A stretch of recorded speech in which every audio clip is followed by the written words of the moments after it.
Alrighty, sir. We are live on YouTube. We're also live here on Discord. Welcome everybody to, I guess, the new season, or season premiere if you call it, of The Experience. We are back. Last season was the was the 400th episode. Now it's episode 401. Welcome back, people. I am Drew, and with me as always, it's Justin from Spinebuster Tees and SpinebusterTees.com.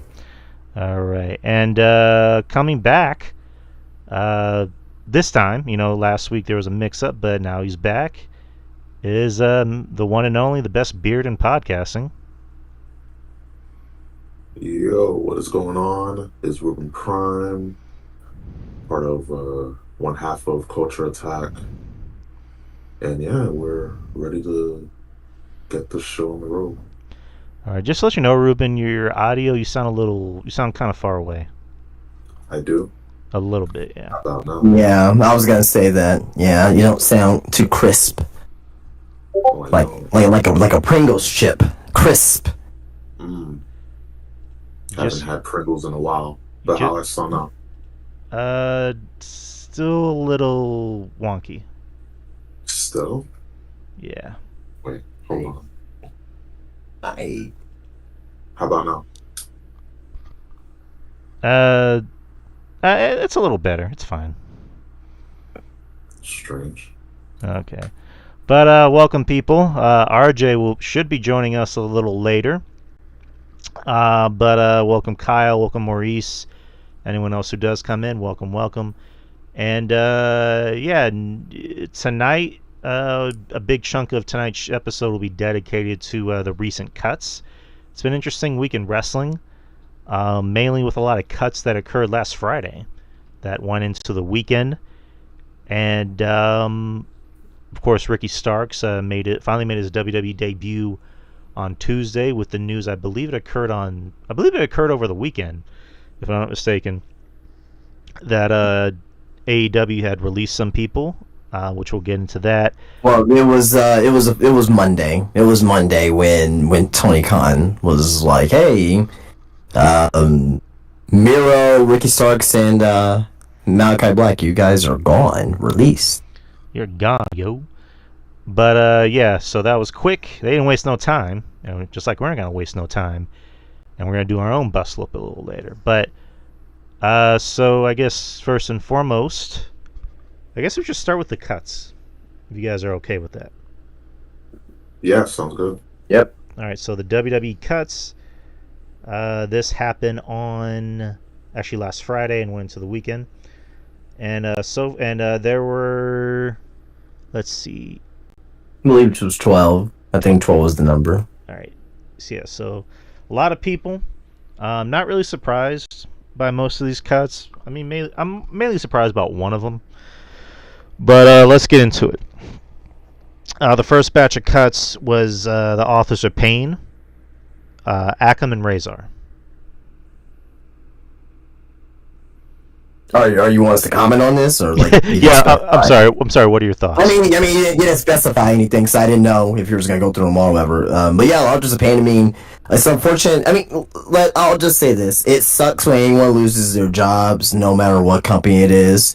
Unless they want to be let go, kind of like Ricky and Muriel and Aleister Black, that's a different story. But when someone doesn't want to get let go and they want to try to do their very best, it sucks. So no matter what, I don't care if they've been used or not used, if you thought they were good or not.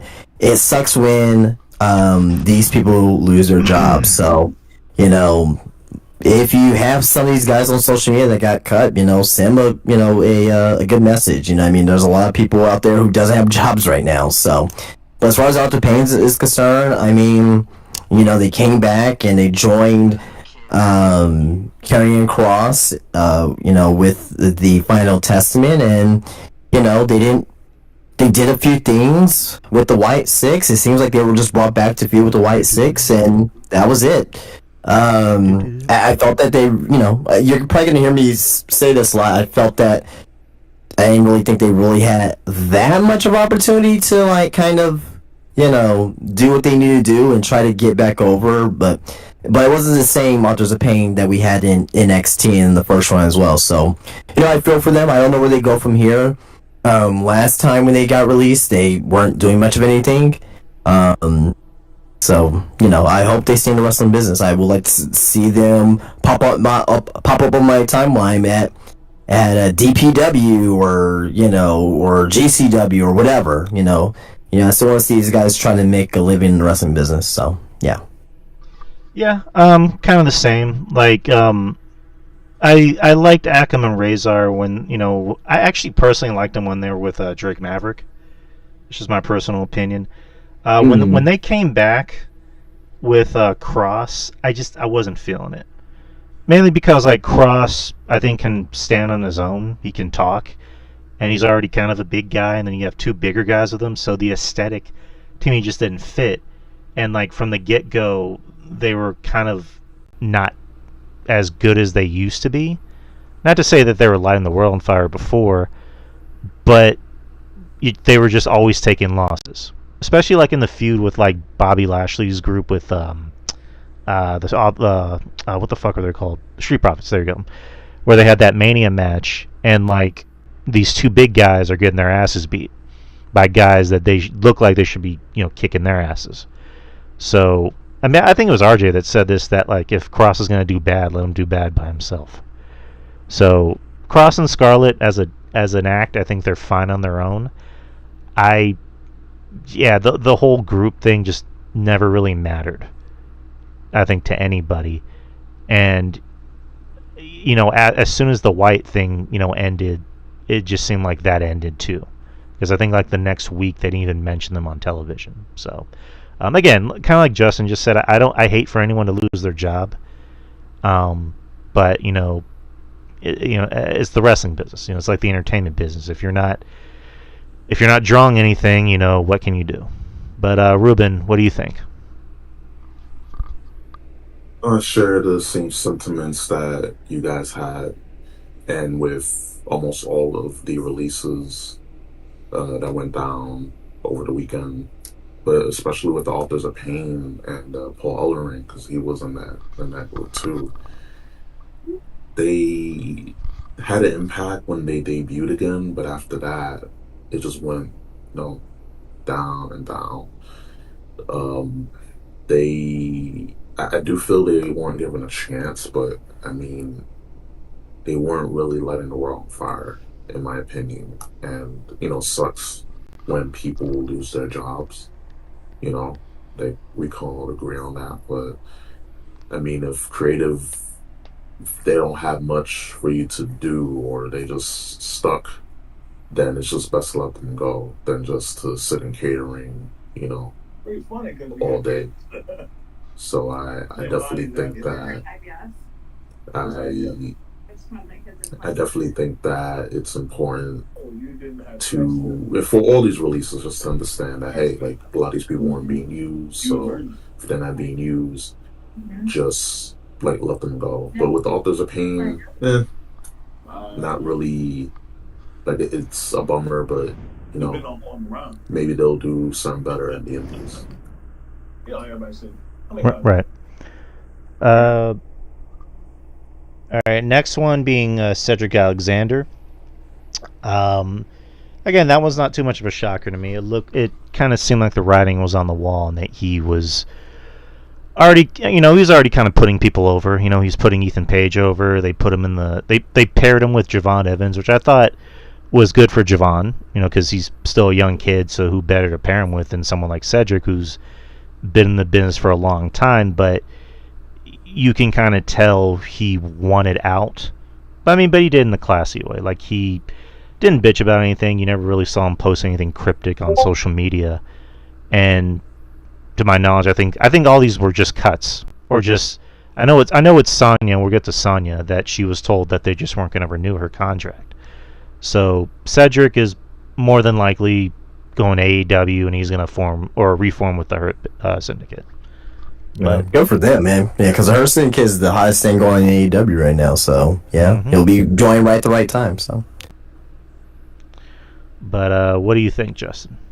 Yeah, I mean, I love Cedric Alexander. The Cruiserweight Classic is my favorite tournament ever in WWE history. His match with Kota Ibushi is now an underground classic per se. You know what I mean? It was an amazing match. I think Cedric, him leaving the company, I think he probably thought, he said, well, I lasted a lot longer than out all those guys from 205 Live. Like, he lasted the longest, I believe. Yeah. Like, Longer than the winner. I mean, lasted longer than anyone else. So, you know, well, probably said, well, Akira Tozawa. Akira Tozawa is still there. He's still there. So, with the exception of Akira Tozawa, he lasted longer than anyone else. So, Phil, you know, so I don't really think he's mad about it, right? He's still pretty young, and he learned a lot in WWE. He went back down to NXT. If you go from the main roster back down to NXT and you're not a top-ish guy, like a Charlotte Flair or like a Finn Balor who went back down to NXT, you know what I mean? If you go back down to NXT and you're not really already making some type of movement on the main roster, that's not good for you. So I just knew the writing was on the wall, unfortunately, and you know, he's gonna be in good hands. Hopefully, you know, Tony Khan sees him and picks him up. I mean, out of everyone in the Hurt business, he was the guy with the least star power, right? But Tony Khan loves his in-ring guys, and Cedric Alexander is definitely the best in-ring guy for the AEW style out of the Hurt business. And you know, him joining the Hurt Syndicate will be I think a very, very good addition to the AEW roster. So, but I will say this though.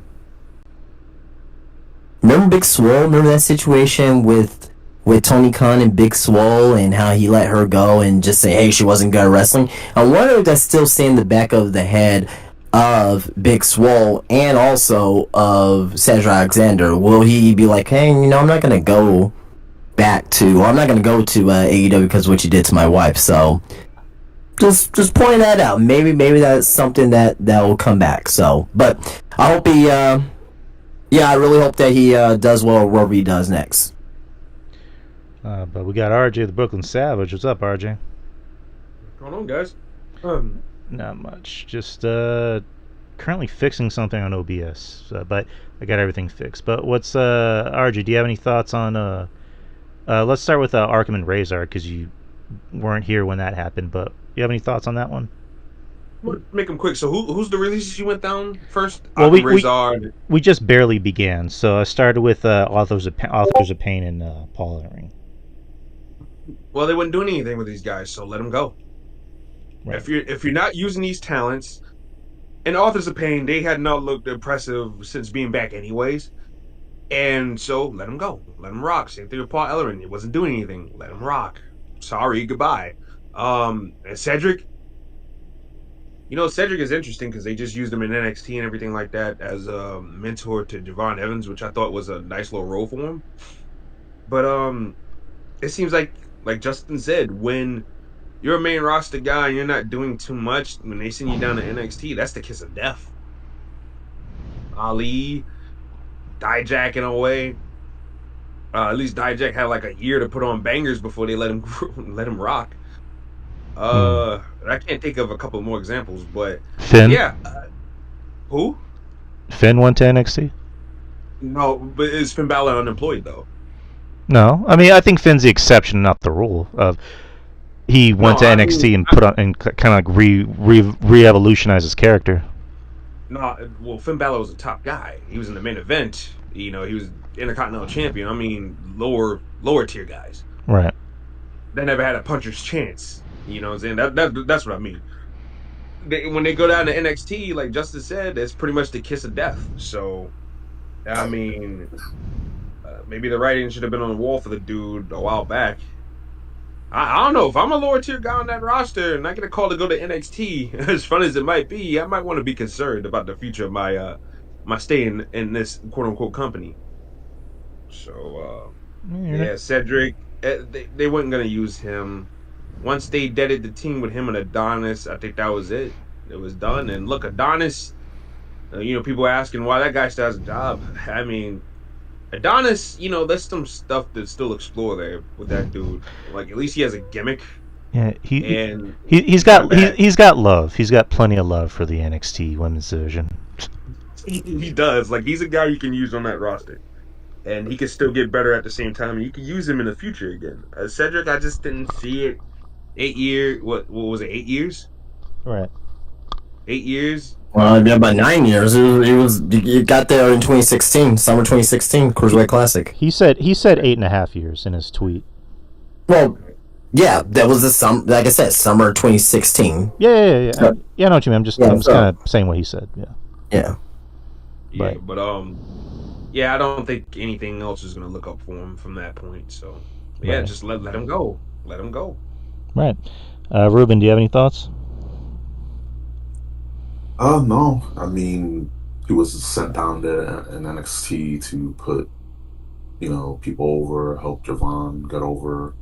So that was pretty much, the beginning of the end. But I mean, Cedric he's done all he can do in WWE. Like, his ceiling was very, very low, all things considering. So, I mean, I'm sure he's going to be AEW bound, to join the, Hurt Syndicate. And as far as his wife is concerned with Big Swole, I think time, there's so much time that's passed. Tony Khan may bury the hatchet. So I think he's, AEW bound, and that'll be a good fit for him and, for the Hurt Syndicate. So, yeah, it's just not to devalue somebody, but with a lot of these releases, like, not much value was lost. So, they'll find jobs, they'll be fine. That's with almost all these. That there's one release in particular that, have everyone scratching their heads, but just for the most part, everyone will be fine. All right. Next is Sonya Deville. That one was a little shocking to me, mainly because she's currently in a group and they're doing something. I mean, by something, I mean they're on TV every week. She seemed like someone that would have been like a lifer, at least. I know. RJ, he texted me right after all this was happening, or pretty much while it was going down, where he, talked about, what he talked about in our Rumble review on Wednesday for the 400th episode, and that's, Triple H must have been listening, because he was listening who got a reaction, who didn't get a reaction, and Sonya, I like her, but unfortunately she doesn't get a reaction. Her group doesn't get a reaction, and a lot of people on this list, were people that weren't really getting reactions. So again, at the end of the day, it's a business, and it sucks. But yeah, who has thought? Who wants to start on Sonya Deville about her getting released? I can, but Sonya Deville, she's been there for forever, but let's not forget her last singles match on TV. You want to know her last singles match on TV was, I believe? I think it was her versus Io Sky last. I want to say it was last May. No, September. September? I think it was September, because she hadn't been in the ring since. No, her last singles match? Yeah, it was in. I want to say it was September, right? She had the two stinkers. She had one with Io, and she had another one with Lyra, where Lyra let go. No, it was on back in May. That was in May? Yeah. Well, that's even worse. So the point. This is the point I'm trying to make. Her last singles match was back in May. She was gone for 4 months. She got injured, right? And because before that, Sonya Deville, she was optimal, and she wasn't great in the ring or anything like that. But I'm just saying that she got injured, she came back, and they're saying like, oh, she regressed completely, because I forgot what her injury was. I don't know if it was like a abductor or oblique or whatever it was, but she got injured, and she haven't had a singles match since. I'm thinking that at this particular point in time, WWE, they just want to cut their losses with her and be like, hey, you know what? thank you for your service, but I think it's time for you to find another company or go in another direction. So, I like Sonya Deville. I never, there's people who don't like Sonya Deville. Like, I don't know what she done to you to make you, make you dislike her like that. But, she's been around since, man, she's been around forever, man. Yeah, she was doing the MMA gimmick in like 2016, 2017. So we cannot forget a lot of people that got let go was in WWE for a long, long time, with the exception of maybe only a couple. So, her leaving, it's unfortunate, right? I thought she could have been a good ambassador of the company, but even being an ambassador of the company, you're on the payroll. And with all these cuts here, not a lot of people are putting two and two together. This is to help sign Ricky Starks and to sign Aleister Black. So exactly. There you go. So anyway, but I wish her the best, and maybe she will pop up. I don't really see her popping up anywhere in pro wrestling at this point in time. No. So, but she had charisma. She could talk, but outside of that, the Pure Fusion Collective just wasn't getting over, unfortunately. So. Oh God, Ruben, what do you think? Again, just someone that wasn't getting much of a reaction. Their group was basically called Pure Fusion Insomnia, and for good reason. And when you don't get much of a reaction, and when you haven't been put in the ring in a singles match in a long time, that should say something. That should signal something that, hey, maybe gotta reevaluate some things. And we all know she's nice individual. She's a nice person, but again, this is a business. If you're not getting a reaction, if you're not moving the needle, then hey, we gotta let you go. And she's been in WWE for a while. I remember that MMA gimmick too. So just the fact that she's lasted so long, all injuries aside, and that little stint with her stalker, which he should not be walking around a free man, but that's not a subject for another day. But she's been a while. She's been in WWE for a while, and she has some longevity, but she'll be fine. I can see her in TNA. I could definitely see her in TNA. I remember her being a authority figure. She can definitely go about doing that, or being in someone's ballet or something. But she'll be fine. She knows that. We all know that. And also for the fake outrage I've been seeing with all these releases lately, it's pretty funny, because suddenly everyone cares about all these people, in terms of them being human beings, and the fact that these people lost their jobs, okay, but to pretend that they were needle movers and getting crowd reactions and selling merch, all of a sudden people care. It's you don't care. Stop with this nonsense. Y'all didn't care. Y'all just want to be mad at something. But as far as Sonya Deville's concerned, she'll be fine. All right. And speaking of TNA, they let go of Josh Matthews and Christy Hemme. Okay.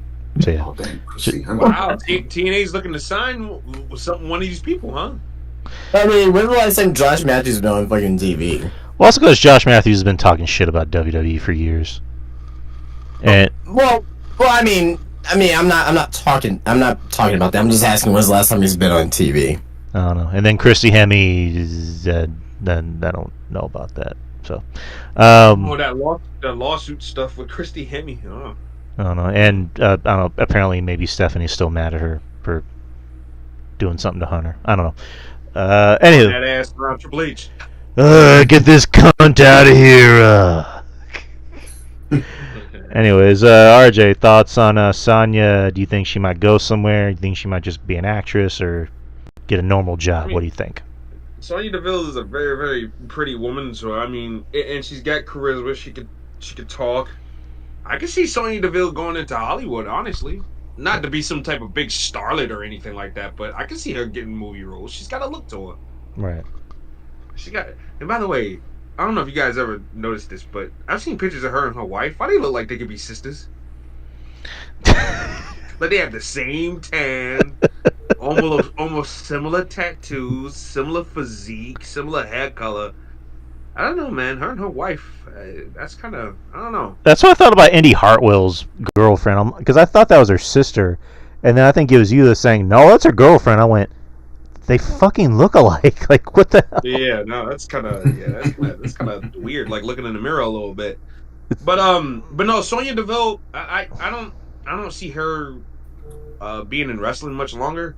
I could be proven wrong, obviously, but I mean, I can see her in not in a wrestling role, but like in a manager role or something like that. Kind of like how she was with the PFC. I mean, Dana Brooke is still wrestling, right? Yeah, I mean, I can see her go to fucking TNA and like be part of that whole Ash by Elegance fucking, tag team faction something. You know what I mean? But. yeah, I mean, That's the only thing I see her. I don't see her going to no AEW or nothing like that, or no Ring of Honor. I don't see that at all. I'll be honestly shocked. But if she gets a job though, good for her. But I mean, I honestly would be shocked. All right. Yeah, no, definitely. Blair Davenport. Again, another one of those names, and I hate to sound like a dick, but she came out on that U.S. title tournament, and my first thought was, she still works here? Like, I don't know, Blair Davenport, I wasn't really feeling her even when she was in NXT. Just, I don't know, something about her just didn't really click with, I don't think it clicked with a lot of people. Didn't really click with me either. So when she got brought up to the main roster, I was like, that's a choice. So, I mean, again, I don't mean to laugh at somebody's misery, but like, she's gone. I mean, she's, Bea Priestley again, which that was always her name, but like, wouldn't be surprised if she goes back to AEW, or anywhere else, but, what do you think? Going back to Stardom for sure. Yeah, that could be a choice, but, whoever wants to start, what do you think, guys? Yeah, look, out of all the girls that people on this list that might complain about not getting a shot, I would say that Blair Davenport's got the greatest argument because the girl only had 5 matches since she got called up in last April or whatever. Right. And that's just, it's kind of lousy. But at the same time, the flip side to it, the times they did put her out there, people didn't seem to care. So once again, WWE's a business. It's not an indie. It's not an all hands on deck type thing where we got to put you out there because you're the only people we got. WWE's a business, So if you're not producing, then you gotta rock. We gotta do something with you. Either try to do something with you to make you relatable to the audience, or we gotta bounce you up out of here because there's other people that we have down in NXT at the Performance Center, other potential free agents that can do something that maybe you can't do, or bring us something that maybe you can't bring us to the table. And things always shake out like that all the time. So yeah, she'll land back on her feet. She's really good. So I definitely see her going back to Stardom and doing something, maybe even going back to AEW. But she was one of the ones that actually got fired, wouldn't she? I don't know. Yeah, because I know Sonya, they told her they just weren't going to renew her contract. No. I'm talking about Blair Davenport, and she got fired from AEW. Yeah. I believe so. Yeah, I don't know. Maybe a bridge was burnt there. Maybe I have no idea, but it'd be interesting to see what she does next. But she'll do fine. I'm pretty sure. She's a good wrestler, and she could be a bitchy heel. But with her, it seems like she needs to play off of somebody. Her and Jamie Hayter played off each other very, very well in Stardom. They're a really good team, and they played off each other very, very well. Some people just need that in their lives. Whether it's in the real world or in the wrestling business, right. People need somebody else to play off of in order to really show an audience a side of them that can be relatable and can connect otherwise. So Right. Justin, what do you think? Point blank period, she didn't get an opportunity. I don't give a fuck if it was only 5 matches. That's not enough. She had 5 TV matches, I want to say, for SmackDown. It was 5. Yeah, so, and out of those, I believe only 2 of them were one-on-one matches. Both against Naomi, I want to say. Yeah. I mean, you're not really gonna get much of an opportunity. And to be honest, when she was in NXT, she didn't really. I mean, she had matches, but she didn't really get a big opportunity down in NXT either. She didn't really get pushed for the NXT Women's Championship or the North American Women's Championship. So it's very unfortunate because she's a hell of a talent, and I thought she had. I thought she was one of the future in NXT, but they never really gave her that opportunity. This is the most baffling to me. Out of all the releases, this is the most baffling to me because she never really had that chance. It's kind of like, why did you sign her in the first place if you're not really going to give her a chance, right? You know, hey, was it something of like, maybe it was something backstage, maybe she didn't have a great attitude backstage where that she wasn't getting matches? Who knows? I don't know, right? Was it something? She's got that reputation. Was it something to where that, wherever they do like promo classes, wherever they didn't really like how her promo was, and like, okay, well, for the meantime, we're not gonna, put you on TV. We want to give you opportunity, but we want to make sure that your promo is right before we do that. I don't know, but 5 matches on the main roster, and her first match was back in, I believe it was back in July of last year, or June of last year. I mean, it's kind of fucked up, so. Right. Ruben, what do you think? Yeah, I mean, this was one of the releases that just left me scratching my head because 5 matches and that's it. Like, you're not gonna get much of opportunity. And yeah, like, when she came out there, she wasn't getting any reaction. But this comes to creative's responsibility to give something for the talent to sink their teeth in. And like RJ was saying, you need someone to work off of, and that's another aspect too of wrestling that's very important. You gotta have every Batman needs a Joker, in that sense. So she wasn't really given that opportunity. So I do, I'm definitely in agreement that just she wasn't utilized, she wasn't given a chance. And I mean, it's not all a bad ending because she can definitely go back to Japan. I'm definitely sure she can go back to Stardom. AEW with her, that bridge is burnt. And then there's always Stardom, there's always Japan. So, but this definitely left my head, scratching. I was like, wait a minute, she's still employed? Like that's everyone's like thought, like, at the moment. Wait a minute, she's still working here? Like, but again, she only had 5 matches, so of course, like, you're sitting back in catering, eating all the salad and all the hors d'oeuvres, and of course, but she'll be fine. I believe she took a picture with, I think it was like she took a picture with somebody backstage at the Royal Rumble. It wasn't The Rock, right? Nikki Bella. Yeah, yes, that's what it was. Like, she's backstage at the Royal Rumble. I mean, obviously she wasn't the Royal Rumble, but yeah, she took it back. That's one of her last. For all we know, that was probably her last, event that she went to. Because they were gonna call her on Friday or like on Wednesday. Like, hey, make sure you're at SmackDown. Like, they probably like, hey, stay home this week. Yeah. So, that sucks. It sucks, especially for someone. And you know what that does? That does to a wrestler's confidence, like not being used like that too. That damages their confidence. Oh yeah. Because much like a relationship or anything like that, you're wondering what the hell you did wrong, if you did anything wrong to begin with. But it's I don't know. It's a thing of you got to also find a way to stand out as well too. Like, how many people just want to be wrestlers that's on this roster that's not over? You know, Right. like I mean, in comparison to the other women, she had a not saying all the other women look the same, but she had a look to her.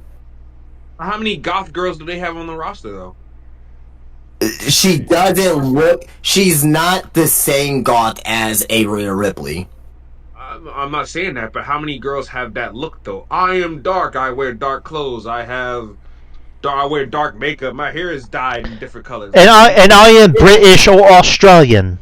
Yeah, well, so okay, you can't help your accent.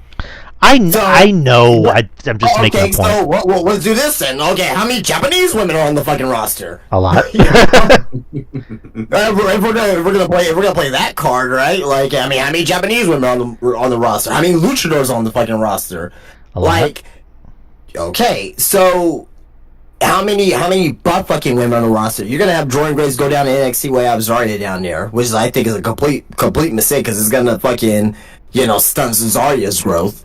So the point I'm trying to make is that not to mention how many fucking blonde women all look the same down there at NXT. There's way more blonde women. There's way more blonde women looking the same on NXT than there are goth girls.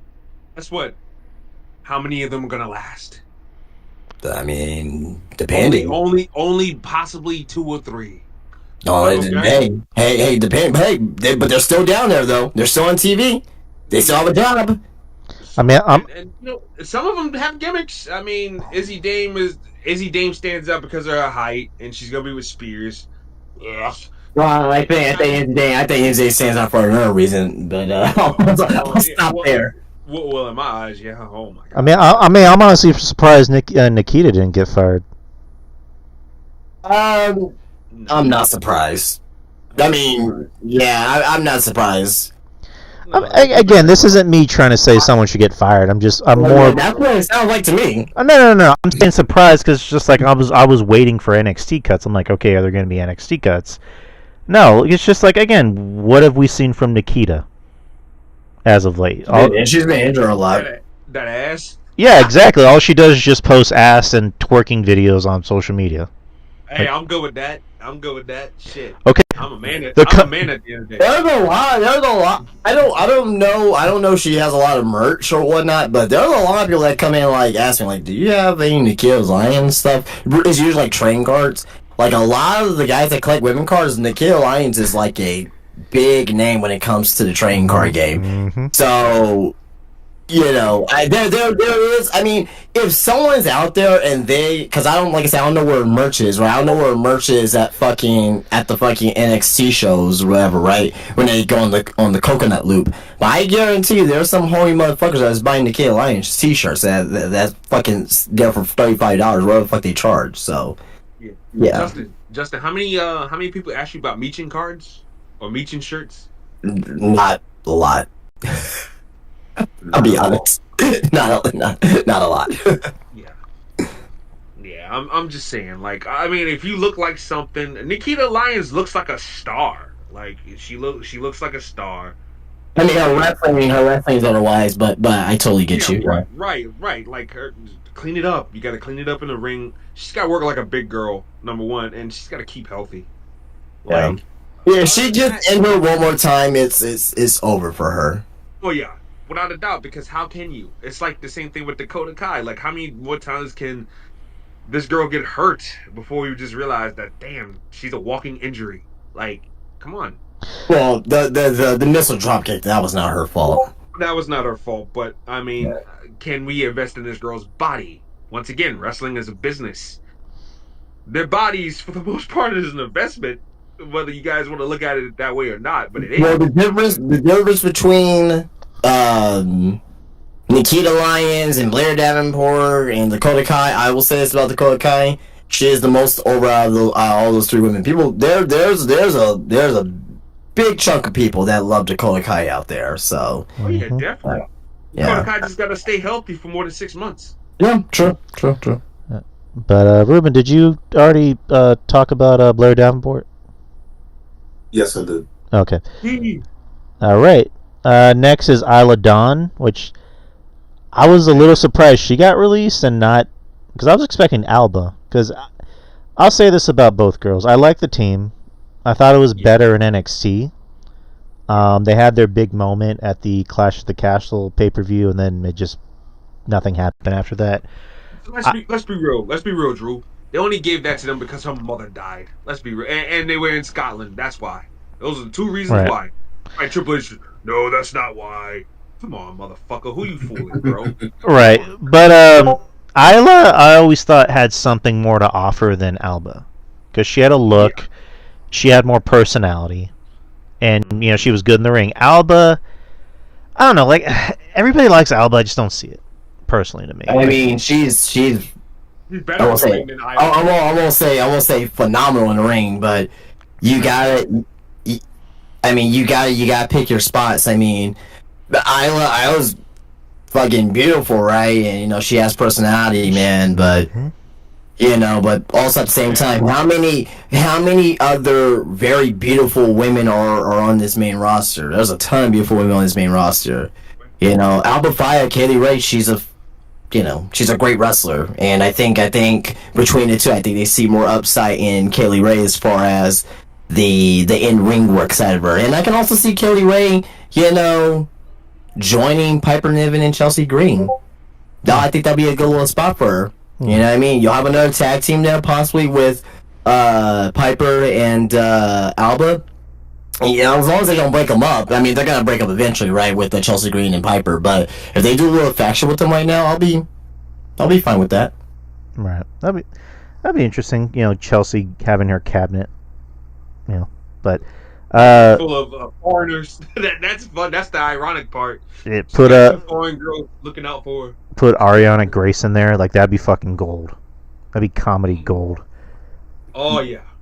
Ariana Grace. I mean, she's not a WWE superstar anymore. She's TNA at this point.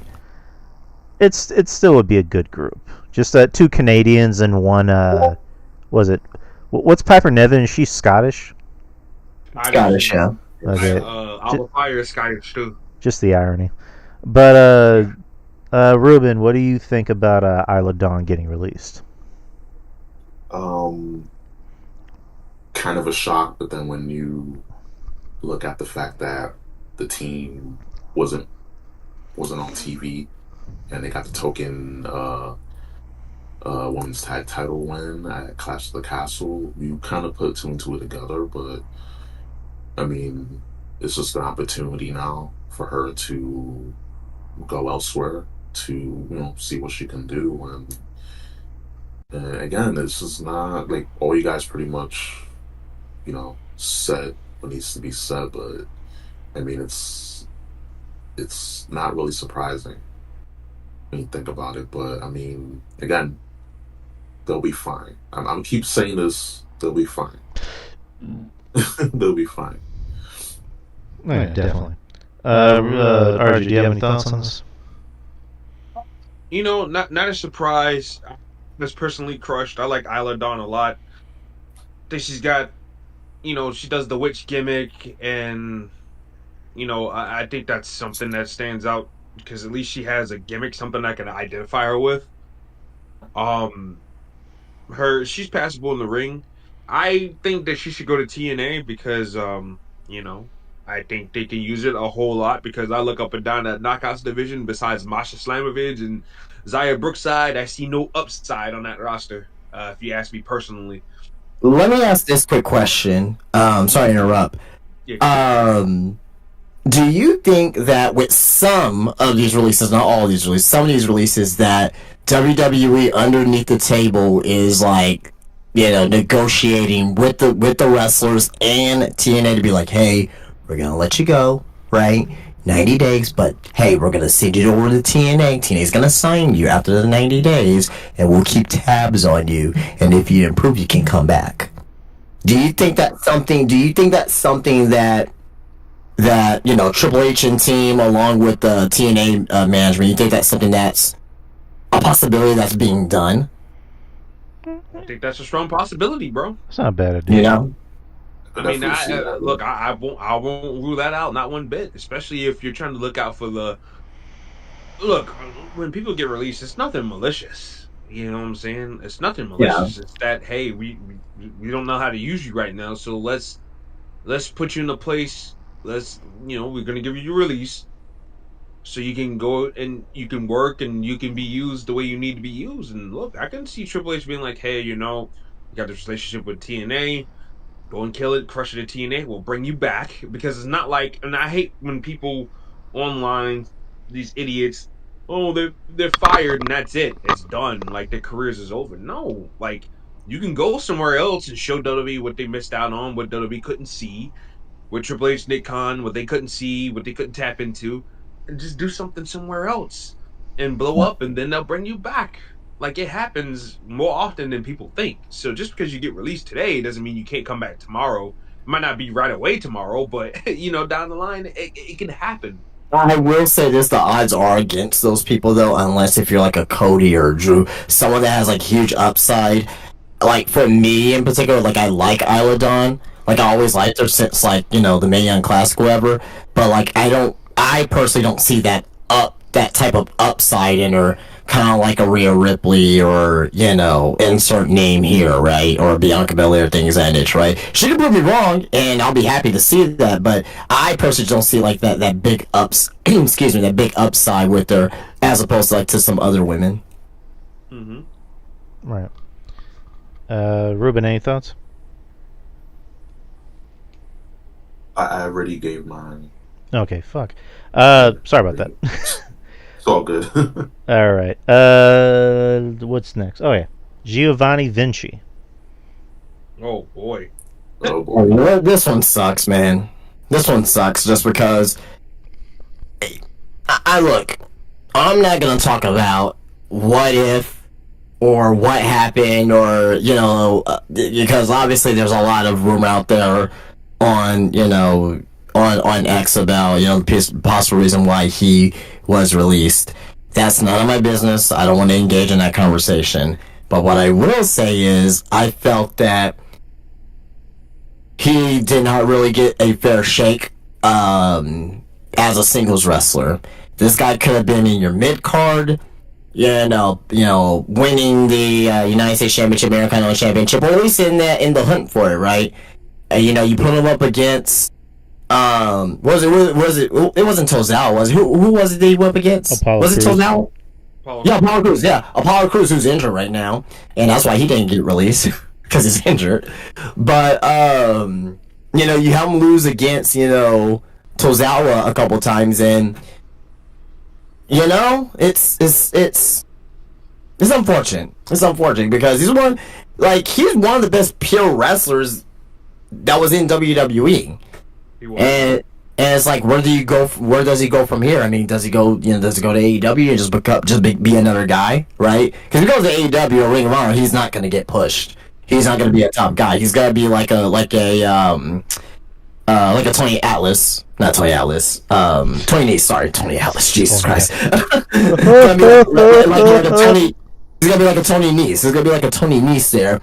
Super great athletic wrestler, but you're just gonna be on the bottom of the card. So it sucks because I thought he had potential, but where does he go from here? I think his best bet is maybe a TNA, maybe. But I don't want to put everything on TNA. I mean, he can go to a GCW. He can go to. Hell, he can probably just go back overseas, So, I don't know. Let's be honest, Justin, TNA can use all the fucking help they can get. No, yeah, that's true too as well. But you know where I can really see him go to, and he'll have to be in a faction, but send him on over to New Japan.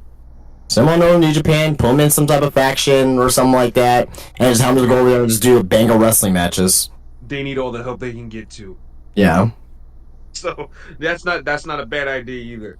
So you have Hiroki Goto that just won the fucking IWGP. 47 years old. I like Hiroki Goto, man, but yeah, New Japan's in a shitter right now. You could have put the fucking title on Shota Umino and just it just rip the Band-Aid off and just start fresh with a new up. new up and coming talent. But no, you shaved his head instead. So there you go. You gonna start freaking Heihachi Mishima now? It's retarded. Anyway, Absolutely. But as far as Vinci goes, I mean the pattern of his booking, this felt like he was paying the price for something behavioral. Like he had some behavioral issues in the back or something like that. Just the pattern of like him getting unceremoniously kicked out of Imperium like that, only for them to hype him up for months, and only for him to make his grand reintroduction to get beat like that and then get beat again.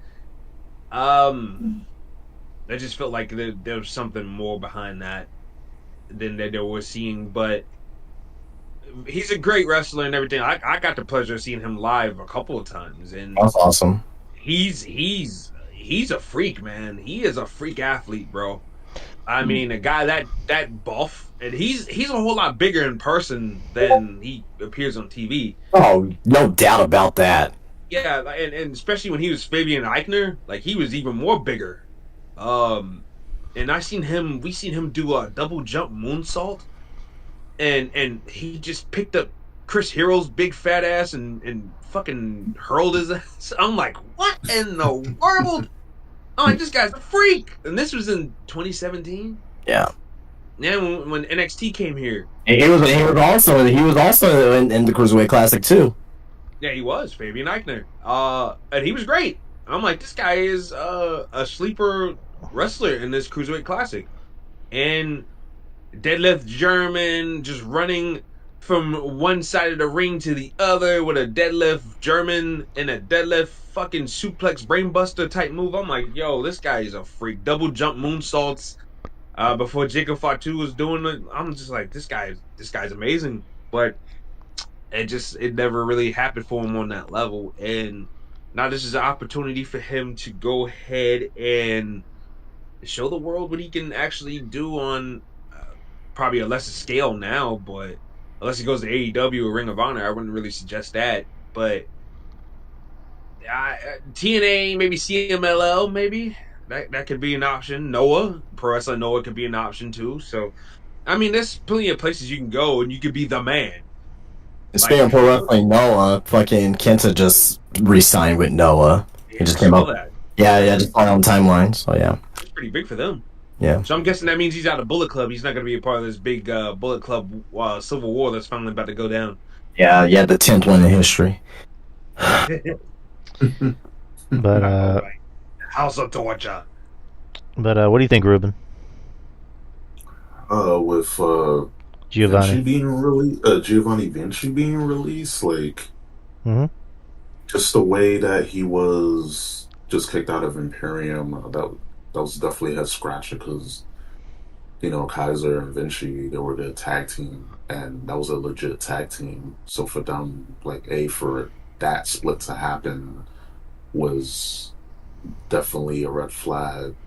And then for him to be given vignettes and, and all these type of things leading up to his debut, just for him to get just beat in 3 seconds to Apollo Crews, all people, just head scratcher. And he's really good in the ring, but on the flip side, besides all these rumors, was behavioral problems, if he had behavioral problems, or if he was, hitting on someone that he was supposed to, but those are rumors. We don't know right. if that's true or not. But just based on what he did in the ring, and he was good in the ring, but not he was just there. And we see Kaiser, as soon as he split from Vinci, he came to his own. So it was just a tale of two cities right there. So I think it was more of just an issue of him not standing out more than any of his, supposed problems that, again, just rumors, but he didn't stand out. And it's a shame because as a tag team, he was pretty good with Imperium, with Kaiser. They're one of the best tag teams in the company. Yeah. Yep. And put on some bangers and also when they were a tag team, it was losing a lot too. So that's another thing we could go way back. But I don't know. I could definitely see him in TNA. I could definitely see him in TNA. It's not the end of the world. I mean, it sucks. He wasn't really given a fair shot.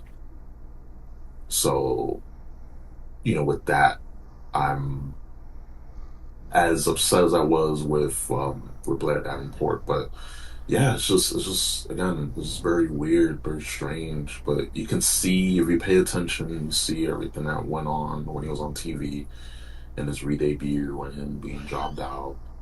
Yeah, it's just it was right on the wall. But for him, he'll be fine. Like he'll go to TNA, maybe New Japan. I think TNA. I definitely think TNA is a better fit. Maybe can be Darren and go to New Japan. But yeah, he'll be fine. But still, just the circumstances of how things went down, just left a lot to be desired. Right. Yeah. And just again with rumors, it more than likely was a behavioral thing, or probably did piss somebody off if I had to guess. I know. He had to, bro. He had to. I mean, just look at the book, the pattern there. Right. The rumor was that he hit on Tiffany. But you don't do that, bro. Yeah, I mean, it's. How you hit on Rumor. your man? I'm not gonna speculate personal life. I mean, Capital R, capital U. None of our business at the end of the day. I know, but I think at the end of the day, can we all agree it might have just been like he pissed somebody off? Yeah, nah. Possibility. Yeah, even for if, sure. even if that rumor is, even if that's solid, you don't do that. Right. Why do you think that's a good idea? That's your boy. That's your boy. It's not like you guys don't you don't know each other. You don't know no better. No, that's your boy. You've been teaming up with him for years. You should know. Like, why you gonna hit on your guy's girl? Like, that don't make no sense. Even if, let's say, they ain't the best of friends in real life. Like, surely you seen him with this broad backstage. Like, come on. Yeah. And you gonna do that? And think that's gonna be okay? I don't know, man. He broke the bro code. He definitely broke the code. He definitely broke it. Like, I mean, that to me, that's just completely ridiculous. But yeah, nah. Look, he's a talented guy. He'll land on his feet. He'll be all right. As long as you can work in wrestling, you'll be fine. He'll be fine. He'll land on his feet somewhere. I'm pretty damn sure of it. So, Vinny Vici. Nice. Next are the Good Brothers, Carl Anderson and Luke Gallows. Again, another team was on the main roster. When they came back, they were paired with AJ. And then they got put on NXT, mainly just to put other tag teams over. And yeah, the second time they've been released, which is crazy. But what do you guys think? I mean, I guess spent a lot of time on them. I mean, they served their purpose. They came up.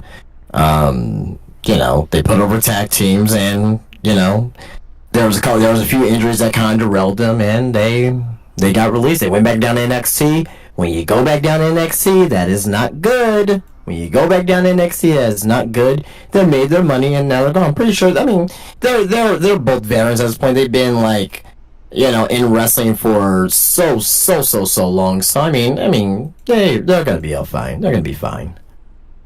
Yeah, all they gotta do is go back to Japan. They'll be a part of this Bullet Club war, and that'll be somewhat of a hot story. I mean, that tag team division does deal. Yeah, exactly. They'll be fine. And they're gonna win the IWGP, tag team championships again. So, and they'll probably go back to AEW or TNA. So the Good Brothers will be fine. They'll be fine. Come on, yeah, they'll be all right. Like those two guys, they'll be all right. There ain't no need for crying for those two guys. All right. So no crying in baseball. Ruben, what do you think? Yeah, not much to say about this. I mean, that was my whole theme. They'll be fine. And it does suck that AJ came back and the Good Brothers were fired. So it's kind of like, AJ missed them. As soon as he stepped in, they were, sent back out. But I mean, they can go back to New Japan, and they got AEW. I think they go back to Japan, just especially with a lot of talent that's been poached out there. They need some talent, so they'll be fine. And again, I know Carl was injured, so that sucks that they got released while one half of the team was injured. But I mean, it sucks. But again, they'll be fine. It's not the end of the world. They can still work. They got a decent presence about them, so they'll be fine. And Carlos can take his family back to Japan too, because his wife's from Japan, so that'd be good for him. What? Yeah, his hot Asian wife. Yeah, his hot Asian wife. Yeah, I mean his wife is very attractive. So yeah. Oh yeah. And lastly, speaking of attractive, Elektra Lopez. Oh, mommy, she just dyed her hair blonde too. I just saw it. Yeah. Well, it wasn't gonna work out. I mean, when I was hearing that she was not getting any better in NXT, and this is what I heard from people that I know, and even Drew, I even told you. Remember when you texted me one night in the middle of SmackDown asking me why did they have Zelina Vega replace her? And I was like, well, Triple H, you gotta work. That bell's gotta ring eventually. And Elektra Lopez just wasn't up to par. And it showed. Because how many times Elektra Lopez had a match on the WWE main roster? I think she only had one against Zelina Vega, and that was it. It wasn't. I think it was less than Blair Davenport. Oh yeah, no, she definitely lost to Zelina Vega. I'm pretty sure of it, and that was it. So you can't be surprised there. And look, I thought she was a good talker. She definitely looked good next to Escobar wearing his shoots and this, that, and the other. I'm not saying there wasn't a purpose for it, but you paying main roster money, I guess, to somebody that's gonna be a manager. I don't know. I don't know. And I guess Triple H was like, you know what? Let's just go ahead and get rid of this broad and cut our losses. And that's exactly what they did, apparently. So, Elektra Lopez, I'm not sure what her wrestling future holds, but I would say she's another one that could benefit from going to TNA. I like Elektra Lopez, and I wish her the best, but I think she's probably one of the ones I don't really see doing much, unless she's like the valet role, which is good at, right? But outside of that, I don't really see her really, making a difference. Yeah, she came in. I find it funny. Her and Chris Statlander had that one match against the Iconics a long time ago, right? Yeah. And to see how far Chris Statlander has come since then, and see how little Elektra Lopez has come since then. Well, Chris Statlander, I mean, she was in the Indies too. She was grinding, so. Well, so was Elektra Lopez. Yeah, but she is different with her just because of. I really don't think she really grinded on the Indies. You know what I mean? I don't think she really grinded like that. You know what I mean? But it's just, to me, just seeing them both around that time in 2019. Right. Both really, really young into the business, and then all of a sudden, Chris Statlander is where she's at right now, and Elektra Lopez is about to drop to Megan Bayne, you mean? Oh my God, yeah. She is to Megan Bayne, but you know what? They're trying to build if they're building up Megan Bayne to kill either Monet or Toni Storm or whoever's gonna have that AEW Women's Championship, I'm okay with. As long as we're going somewhere with that. Yeah, I'm true. fine with that. So I got no problem. Look, use that woman. You already wasted it for 4 years. Use her. Use that big statuesque woman. Oh my God, that's what we call a mamazon right there. She ain't no Amazon. She's a mamazon. My God. But Rube, what do you think about Lecter Lopez? Mommy. I mean that's pretty much all I gotta say. Now when it comes to Electra Lopez, I mean, she looks great. She could talk, but you gotta work. That's part of the business. You gotta be able to talk. You gotta be able to work. And unfortunately, she wasn't up to snuff. And WWE cut their losses. But as far as her future is concerned, who knows? Maybe she'll continue to wrestle. Maybe. Or maybe. Oh. Yeah. I'm just kidding. Why does it always come back to porn with us? I don't know, man. That picture she posted with her wearing that tight dress, man. I don't know, man. And the blonde hair. She reminded me of, what's that girl's name? Luna. Sean? No, not Luna Vachon. No, I'm talking about the porn chick. What's her name? Luna something. Luna I have Star. no idea. I have Luna no Star. idea. Yeah, she like Luna Star. The porn stuff I don't know, because I don't, I don't watch. I don't even. The only porn star I know is Jenna Jameson. That's it. Oh God. That's the only porn star I know. Well, I don't know the newer chicks. Yeah, that's what I'm saying. Like, I don't know if she's new or not. So yeah.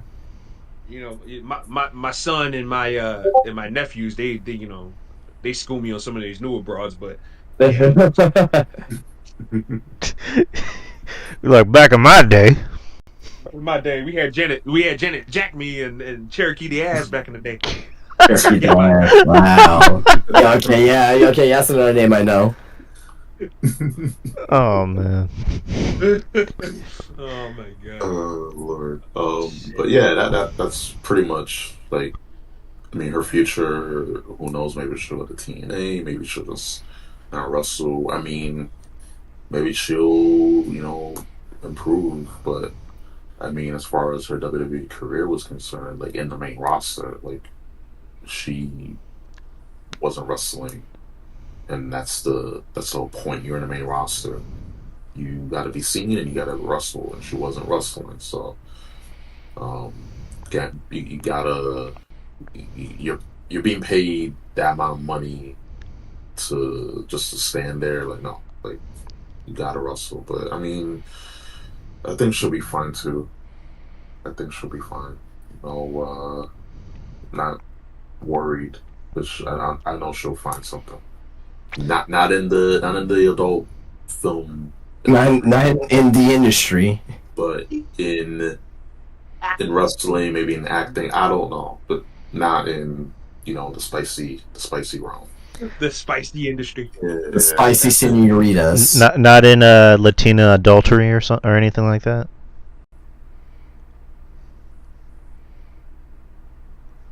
Okay, that joke didn't go over.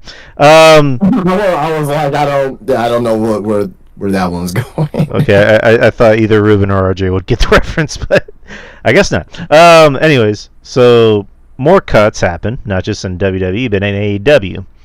And it was just 3. It occurred on Monday, and it segues into the next topic. So let me just name them: Ricky Starks, Malachi Black, and Miro, formerly known as Rusev. Ricky Starks didn't waste any time. The very next night on NXT, he appeared. Before we get into that, I just want to bring up a story that happened as well. That was another cut too as well. That happened in AEW, and I don't know if you guys have heard about this. Bear Country. Yeah. Bear Bronson. He got released from AEW, but it's not for reasons of he wasn't really what's the word? A disgruntled employee. He's a disgruntled piece of shit human being. Yeah, that was disciplinary. Mm-hmm. A damn good reason too. This man stepped on his fiance's throat till she was out. Oh, fuck Yeah, him, he got so for people who don't know who you know who's not understanding, Bear Bronson, or not Bear Bronson, Bear Boulder. I'm sorry, Bear Boulder. Bear Bronson's the other one. Bear Boulder was fired from AEW after learning that he had been arrested for battery by strangulation back on January 25th. So the details are grisly. I will say no. Oh man, I did not mean to. Oh man, I did not mean to say that. I did not mean to say that. Forgive me. I'm being serious here. I did not mean to say that whatsoever. But details are gruesome. The details are gruesome, but I feel sorry for his tag. Well, obviously feel sorry for his fiance, right? Apparently this happened a lot of times, more than once, all that there. But the guy that I really, really feel sorry for, and the guy that really got the shit the shit end of the stick was Bear Bronson, his tag team partner. And I just want to read this statement here from him, and we kind of give our quick thoughts about that, and we'll move on here. But Bear Bronson on X stayed here, and this was back on it was a Sunday 4:09 a.m. because 4:09 a.m. he put this out, so obviously this was weighing on his mind. He says, and I quote, "Hey guys, this is one of the hardest weeks of my life. I am heartbroken at the news about my former tag partner. To say I feel blindsided by the horrific details of the incident is an understatement. This is someone I traveled the world with as a team for 8 years, full of matches and memories I held close to me. Don't want to trust her around my family. He was a groomsman at my wedding this past October with his fiance. The arrest report provided by the police has made me sick, depressed, and angry." He wanted to say, "My phone has been blowing up nonstop. System is broke. I put out a quick statement yesterday so I can put my phone down, spend quality time in the city with my wife, and process everything. I've been made aware that I was wrong for using the victim's first name in the statement, and I apologize. I wasn't thinking clearly and just want everyone to know she was okay. As of now, I have been advised to fully step back from the entire situation and can only pray nothing worse happens. Only professionals can help the situations any further, and I am not the one. The only thing I can do now is move on and focus on my life." He said, "If there's any confusion, I will clear it up. My name is Bear Bronson. I live in New York, not Florida. I do not condone domestic violence under any circumstances whatsoever. Zero tolerance. Causing physical harm to your partner is disgusting and vile. People who love each other and don't do that, plain and simple. Don't let anyone make you believe there are shades of gray or yeah, but exceptions to that garbage. It's not shades of gray. It's very black and white. I don't care how you spin it. That's not love. I am in a very happy marriage with my wife, Gabby. We shower each other with love and support every single day. Her happiness and safety will be my main priority for the rest of my life. So if you come across the headlines that broke, please read them very carefully." And he goes on to last say here, "If you are a victim of domestic violence and feel stuck in a violent relationship, one that you feel could turn violent, please call out before it's too late. No, but what about the good times? No, but every relationship has problems. It doesn't get better. It only gets worse. Put your health and well-being first above everything else." End quote from Bear Bronson. So, first thing I do want to say, and I'll lead to you guys here, is that we shit on AEW, we shit on Tony Khan, but good on Tony Khan getting Bear Boulder the fuck up out of there. Obviously, they learn about the incident that happened back in at the end of January, or the middle of January 13th.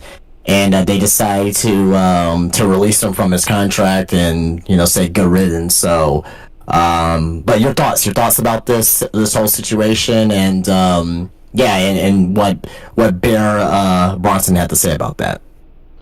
I think I'm just gonna keep it short and sweet. It's just fuck Boulder. Fuck him. He's a vile human being for what he did. I think his tag team partner gave a very classy response.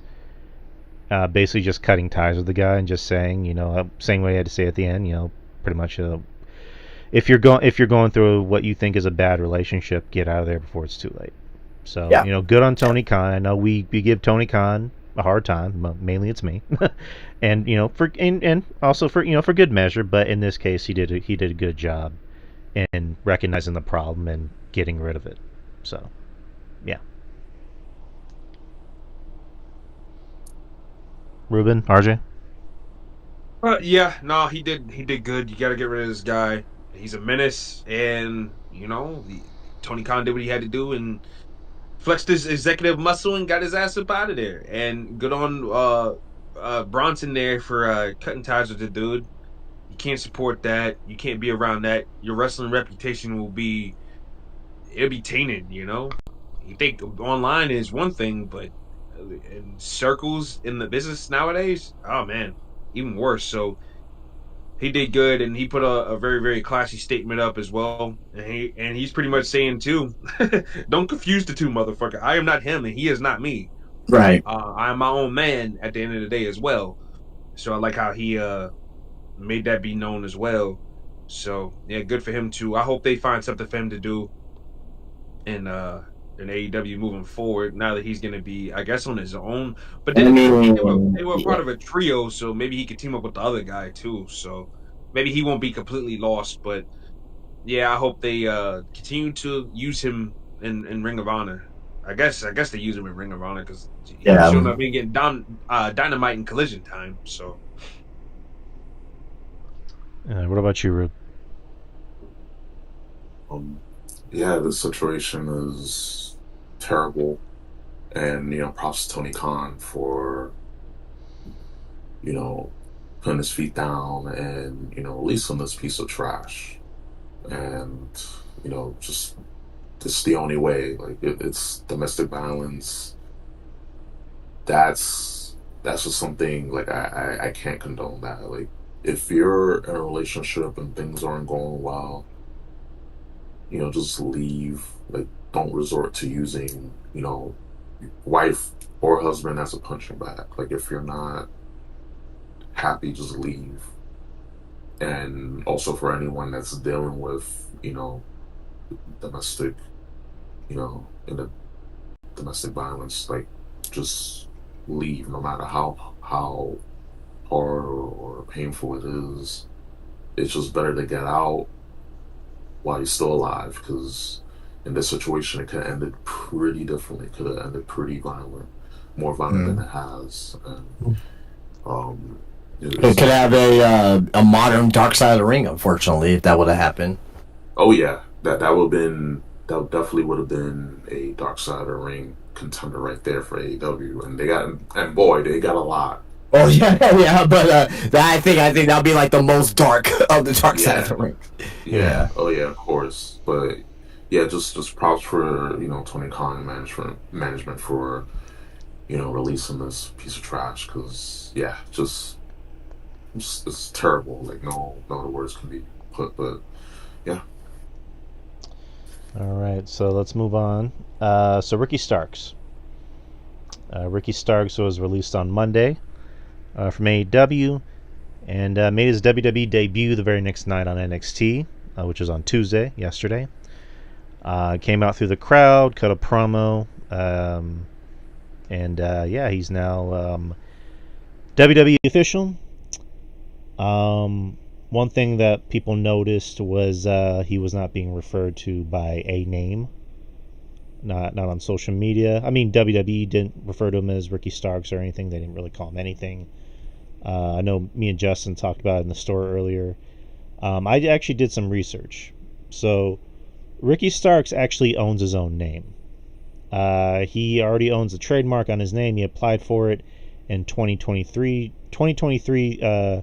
through his Dream Palace LLC. So it's still possible that he might use it in WWE. I think I forgot who put it. I think it was Fightful. I think who put that out. I actually saw it on WrestleZone. Let's see. Yeah, but I think the report came from Fightful. Right. WWE also licensed the name from talent if they want to use it, and that name was created before that person signed with WWE. For example, WWE applied to trademark Ethan Page after he had signed and was the reigning NXT champion at the time. WWE holds a license while a performer is under contract. However, talent would retain ownership if they left WWE. This is similar to AJ Styles confirming that he licenses his P1 logo to companies he actively works for. And then earlier this week, WWE applied to trademark multiple in-ring names, including Osiris Griffin, Hayes Jamison, and Trill London. Former NFL star Joshua Black is now using Osiris Griffin on social media. Former volleyball player Haley Montoya has claimed Hayes Jamison, and Karen Bass is now using Summer Sorrell. They are performance level talent. So I guess they're in the NIL program or the ID program. But yeah, Ricky Starks is now gone from AEW. Now in WWE. So what do you guys think? Whoever wants to start. Let's not go first. Yeah, go ahead. Okay, yeah. Yeah. I mean, like Jesus Christ, like it's been a long time coming. Just the fact that we saw Ricky Starks on WWE television in NXT. Crowd was going wild for him. The video that WWE posted went just viral in 24 hours. Is insane. It's like 5 million views. That's wild. And the fact that Tony Khan tried to ice this dude for a year, it failed, and that just shows that Ricky has fans and people care about him. People want to see him, and finally we have the opportunity, and he has an opportunity to shine and prove everyone wrong that doubted him. And it's great. It's a great feeling, and I know he's feeling invigorated by hearing the crowd and all the good feedback, chanting for him, and that will definitely do a lot to a performer's psyche, because I could imagine him being in just sitting at home, and I know he did a few indie shows, that, but just in general, like I know just not being used was very demoralizing, and I'm glad that he's able to be on TV again. He's in WWE, and we've been saying it. Like, yeah, he's parked. He has his own parking space in by the Performance Center. Like, he's waiting for that call. But the time is now, and yeah, the Revolution will be televised on NXT. All right, who's up? RJ, what do you think?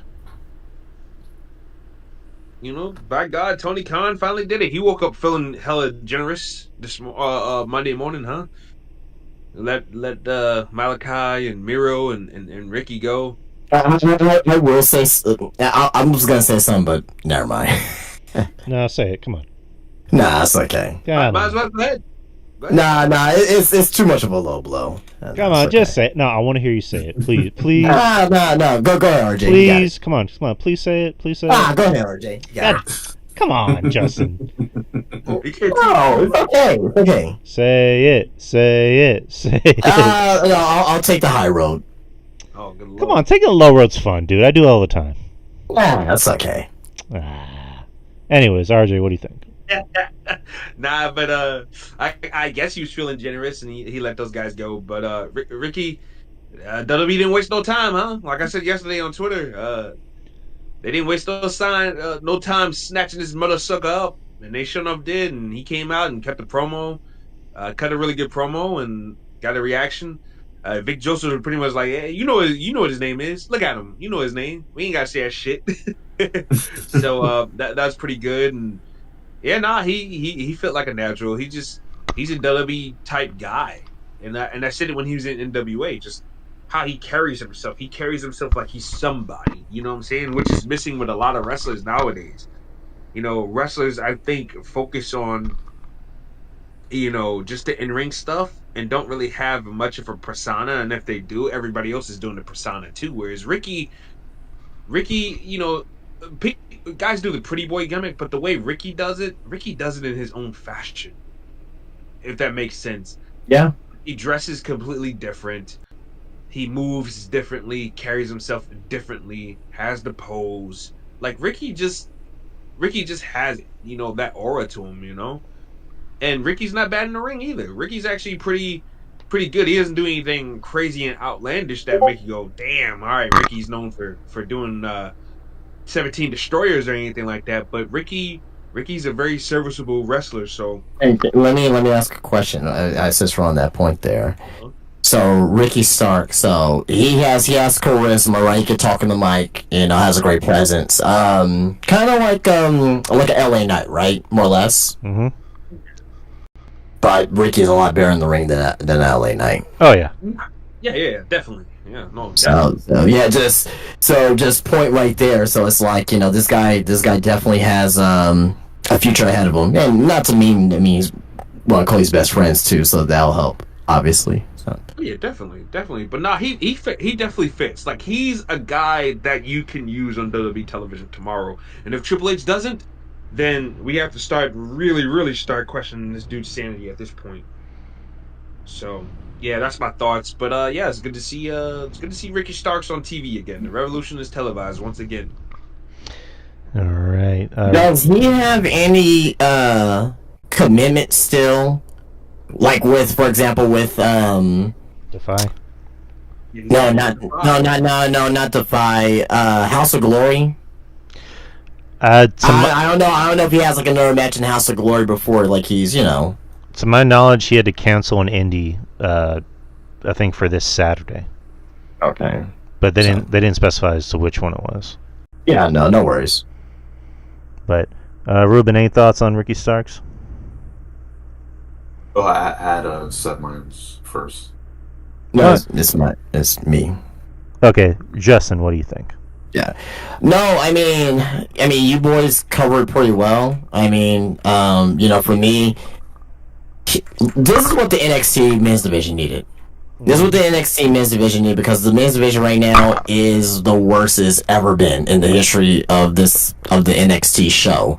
The women's division, to me, it should be maybe all the pay-per-views, everything right now. So I'm glad that you debuted before Vengeance Day, because Vengeance Day looks like it's gonna have a hot ending with wherever this new group is. Possibly Ricky Starks, maybe in that new group. I don't know. There was rumors about that possibly. So, which I don't think he needs. I don't think he needs to be in the group. But there was a guy that kind of had his fucking ears in that in that last solo, or one of the solo hits that they had. So, but I will say this though, like, if they want to, make a new splash and put a new group over, I guess put Ricky Starks in a group, but, I think he's way above that. But anyway, he's a top guy. He's going to be down at NXT for, I wouldn't be surprised if he's not up, by, the end of the year to the main roster. I think they're going to give a quick title run down there and, make him the guy, the face of the, actual brand. Because think about it this way: if the worst time to bring anyone up to the main roster is during this time WrestleMania season. There's people, I've seen people on social media like, why is he not on the main roster? They already got the WrestleMania matches set already. Like adding Ricky Starks in there is not going to be beneficial for him. So WWE sees him as a long-time player. Put him there in the, down at NXT for a while. I think it's totally fine. You know what I mean? Let him be the top guy down there, because he ain't gonna be the top guy as soon as he gets up to the main roster, right? You know, people gotta get to know him first.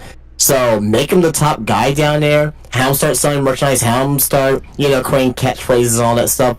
Then bring him up. You know what I mean? But as of right now, though, like I'm pretty cool with this decision. You know what I mean? Obviously, the people are very excited about him, and I gotta start making fucking merchandise with them for my shop, because people are like, "Oh, we're Ricky Stark stuff." Yeah, figures that's been seeing for years, but yeah, sure. Just the way you said it, Justin. I mean, let him have room to be a top guy. Let him have room to get over. Yeah. To get people that are, in tune with the NXT WWE audience. Let them get to know him a whole lot more better, because this is the best shot he's gonna get now, since Triple H doesn't like developing characters from week to week anymore. It seems like he picks and chooses, whereas Shawn Michaels, he will definitely give you two different avenues. You'll have him being down there with Shawn is gonna be a huge benefit for him. Oh yeah, because he's gonna get a chance to probably be a heel and a babyface. Because Shawn Michaels will see what you're good at. He will try you as a babyface and the heel, see which one works out. He'll give you chances to develop something there. So I think it's best to bring him in as a heel. I tell you why, because Obafemi. Oh yeah. You got Obafemi, you got Trick Williams. You need that top heel. Although I mean, there's Ethan Page as well, but like he's not like in that picture right now. You know what I mean? Sean Spears and Rich Holland is not the answer. Nope. Well, no. Well, I mean, Sean Spears is more down there as a mentor role, so but Rich Holland they keep putting in main event spots, why?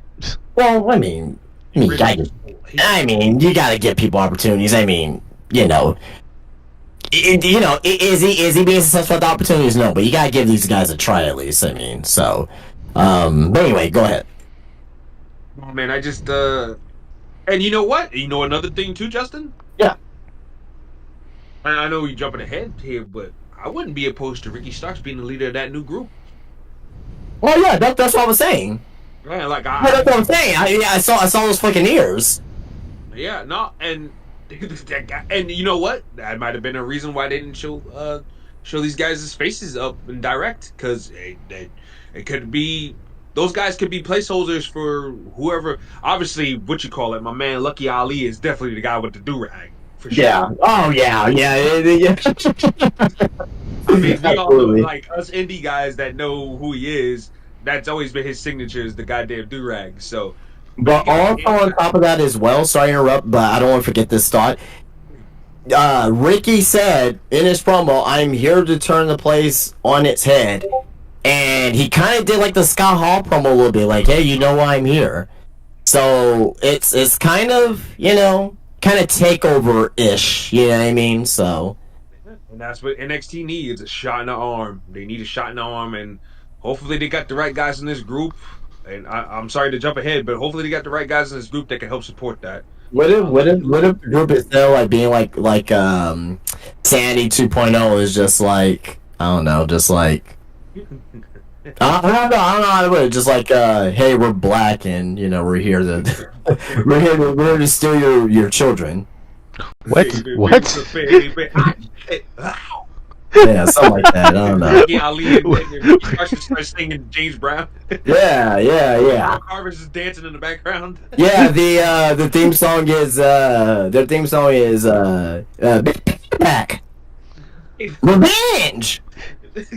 Sold me out for chump change. Yeah. It's like, I don't know karate, but I know crazy. Somebody just don't the jacket on Ricky Starks. He's ring on his knees. Yeah. It's like completely different from what they're actually trying to broadcast it as. And he's doing like the air guitar bit the whole time. Just... Oh man, I love Ricky Starks. Man, he's great. Speaking of another release, Malachi Black. Malachi Black is now gone from AEW.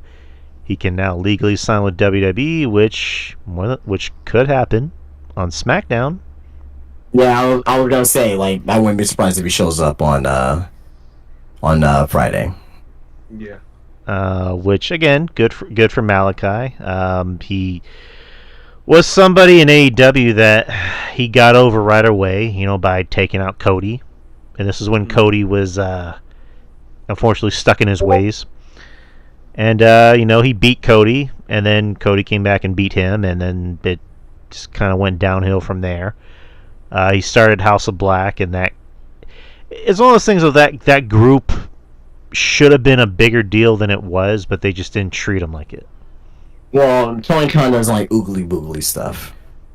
Yeah. It's just what it is. He doesn't like the oogly boogly. We'll just keep it at that. But, and there was a lot of speculation going back and forth. There was like the one instance where Black had put on social media that he requested for his release, and then he put up a video saying, I didn't request my release, even though you clearly did. And then he made more videos after that. And, but now he's officially gone. I know the new group, was it Hounds of Hell? Yeah. They're on their own now. And, Black is coming back to WWE. He's going to SmackDown. He's going to be with his honey, Zelina. And, good. I mean, good. Good for Black. Good to see him back in WWE. He was somebody that should have been a bigger star in WWE. He was over like Rover in NXT. Got to WWE, and again, it's just Vince didn't understand the gimmick. And usually, when Vince doesn't understand the gimmick, it's almost as bad as if he doesn't like you. It's probably he gave him the crinkling and the crackling entrance. Right. It's probably worse if he doesn't understand your gimmick, because he's not going to put much faith into you. And then, he got the weird, gimmick where he's, begging people to fight him. Where he's, sitting in a dark room by himself, I am begging for someone to pick a fight with me. Knock on my door. And then, he had those, weird vignettes where he's, telling a creepy story. And then he came... Yeah, and then he came out and attacked Big E, and then he got released the week after. Which... Again, weird, but now he's back in WWE. He's under Triple H's tutelage. He was a Triple H guy, last I remember. So, here's to hoping. But, boys, what do you think? Whoever wants to start.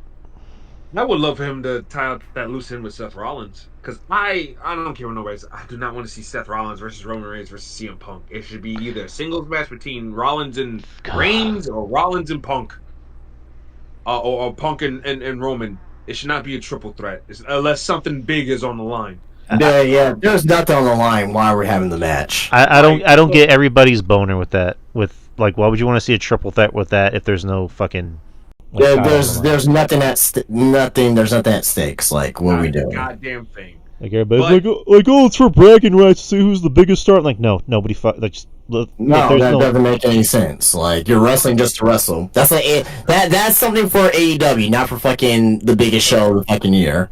Exactly. That's a throwaway pay-per-view match, not a WrestleMania. Sorry, this is not. But I would love for him to actually come back and tie up that loose end with Seth Rollins. Because in Street Logic, you took my rally. Well, I know I did Drew McIntyre there, but yeah. But yeah, you don't go after the person who did it. You go after the person who's solely responsible for it. And Seth Rollins was the guy leading that cult at the time, so you have Malachi Black come back, get his revenge on him, and you have that going into Mania. That could be something nice right there. That Seth Rollins would probably have to put him over, obviously, to establish him as a threat right out of the gate, but. Hey, Seth Rollins. Oh man, he wins something. And Seth Rollins putting someone over again on another return, shit. Hey, we had to pay the price when he had that long ass World Heavyweight Championship run. I don't want to hear nothing. He was beating everybody named moms. He should have put Finn Balor over for that full circle moment, but he didn't. He should have put fucking Bronson over. Yeah, he should have done that too. And it's bro, I get it. You shouldn't beat everybody shouldn't beat you, but at the same time, it's bro, you gotta help establish people when you're not here. Yeah, it's just... the way you're going and you're back on your knees. Come on, bro. You gotta put some equity in somebody, bro. Yeah, it's Roman puts people over. Why can't you? Yeah. But continue.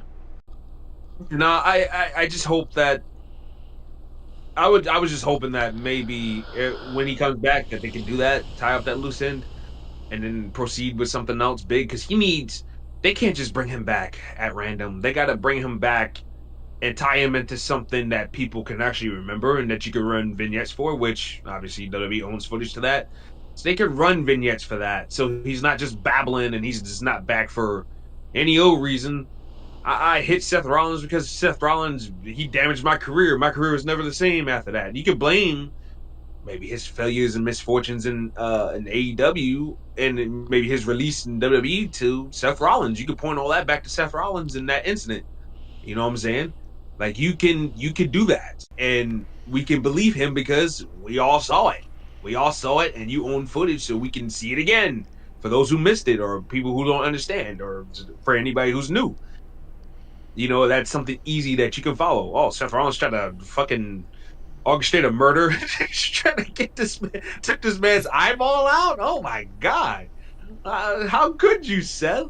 You know, and that can also help with the Seth Rollins slow burn with the heel turn too, because we're seeing one of the top supposed heroes, you know, executing or ordering the execution of something so dark and dastardly. So that's just another thing to consider as well. But yeah, I look, AEW wasn't using him, whether it's his own fault or Tony Khan's fault. The bottom line is that Malachi Black in the AEW was a bust. It was a bust. When the only success to his name is a trios championship run, that's a bust in my opinion. Especially when he came in as hot as he did, and he did nothing with that. Right. I mean, the guy easily should have been a main eventer, a world champion Yes. for the company. But like Justin just said, apparently Tony Khan doesn't like the oogly booglies, supernatural. Yeah. So let me ask about Malachi here. Where do you see his ceiling in WWE? Uh, In his pending return. Ruben, what do you think? Lord, oh, go ahead. I mean, let me comment on just Malachi being released overall. Short and sweet. He was used in the beginning, like his debut was awesome. His feud with Cody was great. As one of the highlights of AEW in the earlier days.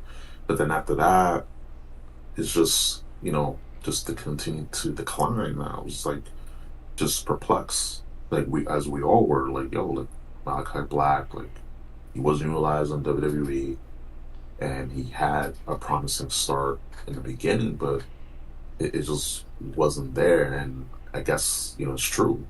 Tony Khan doesn't like the Ooga Booga stuff. He just likes his, 5, 7 star matches, but um, he could have been so much better in AEW. Um, but where I can see him in WWE, definitely upper mid card. I could, you know, probably see him be, world heavyweight champ. Like they wouldn't put like, the main belt on him, which is the WWE title, but I could definitely see him being world heavyweight champ. For sure.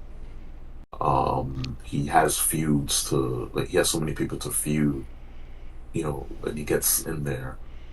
So the sky's the limit, with Cody, with Seth, um, and hey, even with Punk, even with just the who's who there. So he definitely has people to feud with, and he's a Triple H guy. Triple H is very fond of Malachi, now Aleister Black. So um, he'll definitely be utilized, and I hope to God that there's just no start and stop push. Like I hope he's brought in with actual fanfare, unlike a lot of the NXT people that were fired by Vince and Triple H just brought them back with no fanfare and people didn't care. But it's Malachi, so people will care. But just just from learning from the past, um, I do hope they have solid plans for him, 6 months to a year, with him. But yeah, I'm super hyped for Malachi, Aleister Black coming back. All right, and RJ, what do you think as far as like what is the ceiling? I would say upper tier mid Carter, lower tier main eventer. I don't think he's gonna be the world champ. I mean, it's a good chance he could be, but I'm not really banking on that. But he'll definitely be an upper tier mid Carter though. Which there's nothing wrong with that. There's nothing wrong with that. Right. As long as he's being used and he's in the mix. Because that's all people want, right? Is for him to actually be in the mix. So that's why I think his ceiling is that. Yeah, I think that's pretty much the nail on the head. I think he has the possibility to be a world champion. At least like fight for it. You know, especially like going up against like main eventers like Cody or a Drew McIntyre or a Seth. But yeah, you know, Intercontinental Champion, yes. U.S. Champion, yes. Main event of WrestleMania, no. I don't see it. Maybe like a main event of a pay-per-view. Yeah. Like I mean, Backlash. I can see something like a SummerSlam, right? Well, Yeah. You know, I mean, SummerSlam is going to 2 nights, so you know, it's a possibility. You know, Royal Rumble's going to 2 nights, so it's a possibility. Boy. So. But yeah, I think that's kind of. I think we're all in agreement. That's kind of his glass ceiling. Well, I'm a little bit higher. I think he is not a bona fide main eventer, but he's like, to me, like he'll be in that Drew McIntyre area. Right. You know, he's a main eventer, right? Not necessarily upper card, right? He may do some upper card stuff. Or, I'm sorry, some upper mid card stuff, but I think he's gonna be within that realm. Right. Okay. And then lastly, on the AEW cuts is Miro. Miro's last match on AEW television was on World's End in 2023 against Andrade, who a month later went back to WWE. I don't know. I'm just gonna keep it short and sweet. I don't see Miro coming back to WWE. I don't really think there's room for him in WWE, especially in this current climate of the company. I mean, he could probably go to TNA. Maybe he can go to Japan. To my knowledge, I think he moved back to Bulgaria. Well, I mean, if he's in Bulgaria right now, he's sharing pints with Sheamus. Yeah. Because that was just on social media earlier. Okay, well then never mind. Him and Sheamus together. I mean, again, I wouldn't hate it if he came back. I just, in this current climate of WWE, I don't think he's needed. But then again, what do I know? But what do you guys think? I mean, we talked about earlier with the shop where I mentioned the whole his last match and all that stuff. But I will say that if he comes back, great. But like, I don't see him being a big factor. He's just gonna be a guy that's gonna. I see him as a Braun Strowman. Now, I will say this. If they bring him back as the Redeemer, that character, that may have a little bit of legs. That may have a little bit of legs in the mid-card division for the U.S. title, Intercontinental title. That will have a little bit of legs. Miro versus Braun Breaker. If they give him that Redeemer character, sign me up for it. I'd love to see that, for sure. Outside of that, though, like I don't really see him having, you know, a great amount of success, and that hurts me to say. But just being realistic here, but if they can prove me wrong, fantastic. Because I love Rusev. I used to call his celebration, we used to do the fist pump, I used to call it the masturbation celebration because it was so fucking awesome, because it was so ridiculous. So I love him, but you know. We'll see. We'll see what happens. You know, if he does come back to the company, great. If he doesn't, then you know, if he just wants to chill and just, you know, do his own thing, you know, good for him as well. He can do where he wants at this point in time. I think we can go on and say he had himself a memorable first run in WWE, especially with the, you know, United States Championship and all that. So yeah. So do you predict Rusev Day coming back? No. Okay. So Rusev Day is no more. All right. Ruben, what do you think about Miro, Rusev, whatever? Um, if he comes back as Miro and has the Redeemer gimmick, I think that will definitely, go over in WWE. But besides that, I think he'll be better served in TNA. They do need names there, but the Redeemer gimmick in AEW, that was like some good stuff. That was some good TV, but um, just many gaps. Like he wasn't used. Like all these guys just were not used in TV on a consistent basis. So um, I definitely do think that if he were to come back with the Redeemer gimmick, I like that would print money. That's definitely call to print money right there. But if he doesn't come back as the Redeemer, then I can see him being in TNA for sure. All right, and RJ. There's room for him to come back. Like who? Like who? Like I mean, when you considering who Triple H is putting on TV, not so much in the men's division all that much, but there's a lot of people that Miro could probably squeeze by and get on TV, especially with SmackDown being 3 hours. I think there's some room for Miro on SmackDown. If it saves me from seeing another fucking Solo Sikoa versus Cody Rhodes match, I'm good to go with that. Like I'm like, come on. When you're constantly running out of options like that, I think there's some room for Miro, in my opinion.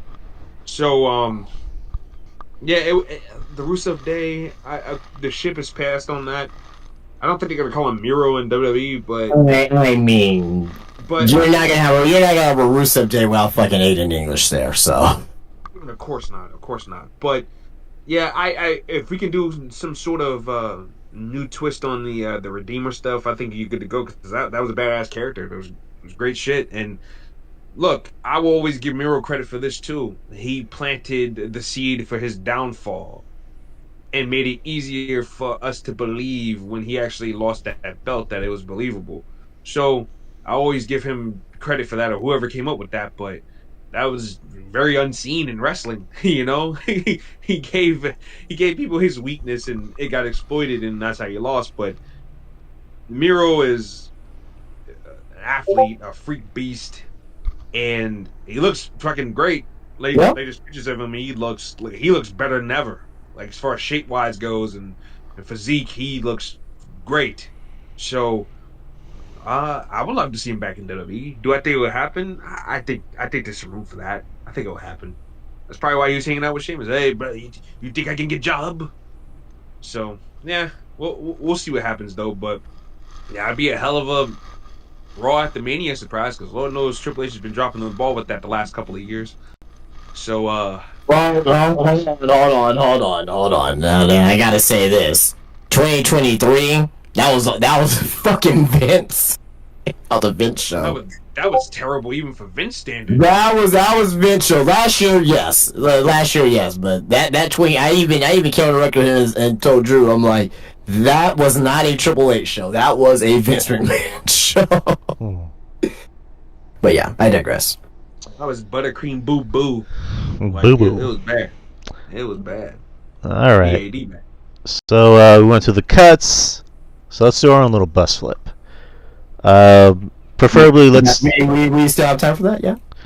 Well, I was gonna say, preferably let's stick to non-top guys. Yeah. So the Roman Reigns, the Codys, man, I want to get rid of Cody. Damn it. Oh, too bad. Deal with it. So let's see. On the Raw side, Akira Tozawa. Well, I mean, to me, I'll go first, but to me, I think he has his role as a comedic character, and he's outside R-Truth. I think he's like the second best comedic character in the company. Yeah, you keep him. You keep Tozawa. He's got purpose.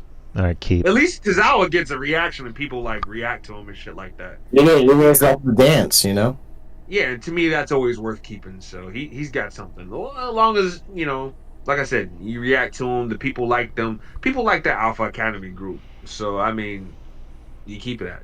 Why fuck with it? All right, yeah, keep him. Yeah, keep them. Okay. Austin Theory. Oh, There's keep still- him. Yeah, there's still a lot of juice to squeeze with Austin Theory. You keep that dude. I mean, what is he, like 27? 26? Yeah. Like he's not even in his prime yet. He's 27 years old. Like, why would you let him go? Yeah, but Me and you know, find something for him to do. Like, for the love of God, just kickstart this Austin Theory turning on Grayson Waller bit already, because it's just like we should have fucking done this like years ago. You never know. That may happen on Saturday. Yeah, I think we're getting warm on that though. I think that's why they were sent to NXT so that they could have the spotlight for it. So, yeah. Yeah, You know, I think there's something there. I think and Triple H is, to me, given his track record, he books babyfaces tend to do well underneath Triple H as far as like winning wise and push wise. So I think once Theory gets there, I think that let's see what he does when that happens, because he's definitely going to be the babyface between the two. Oh, absolutely. So all right. Carlito.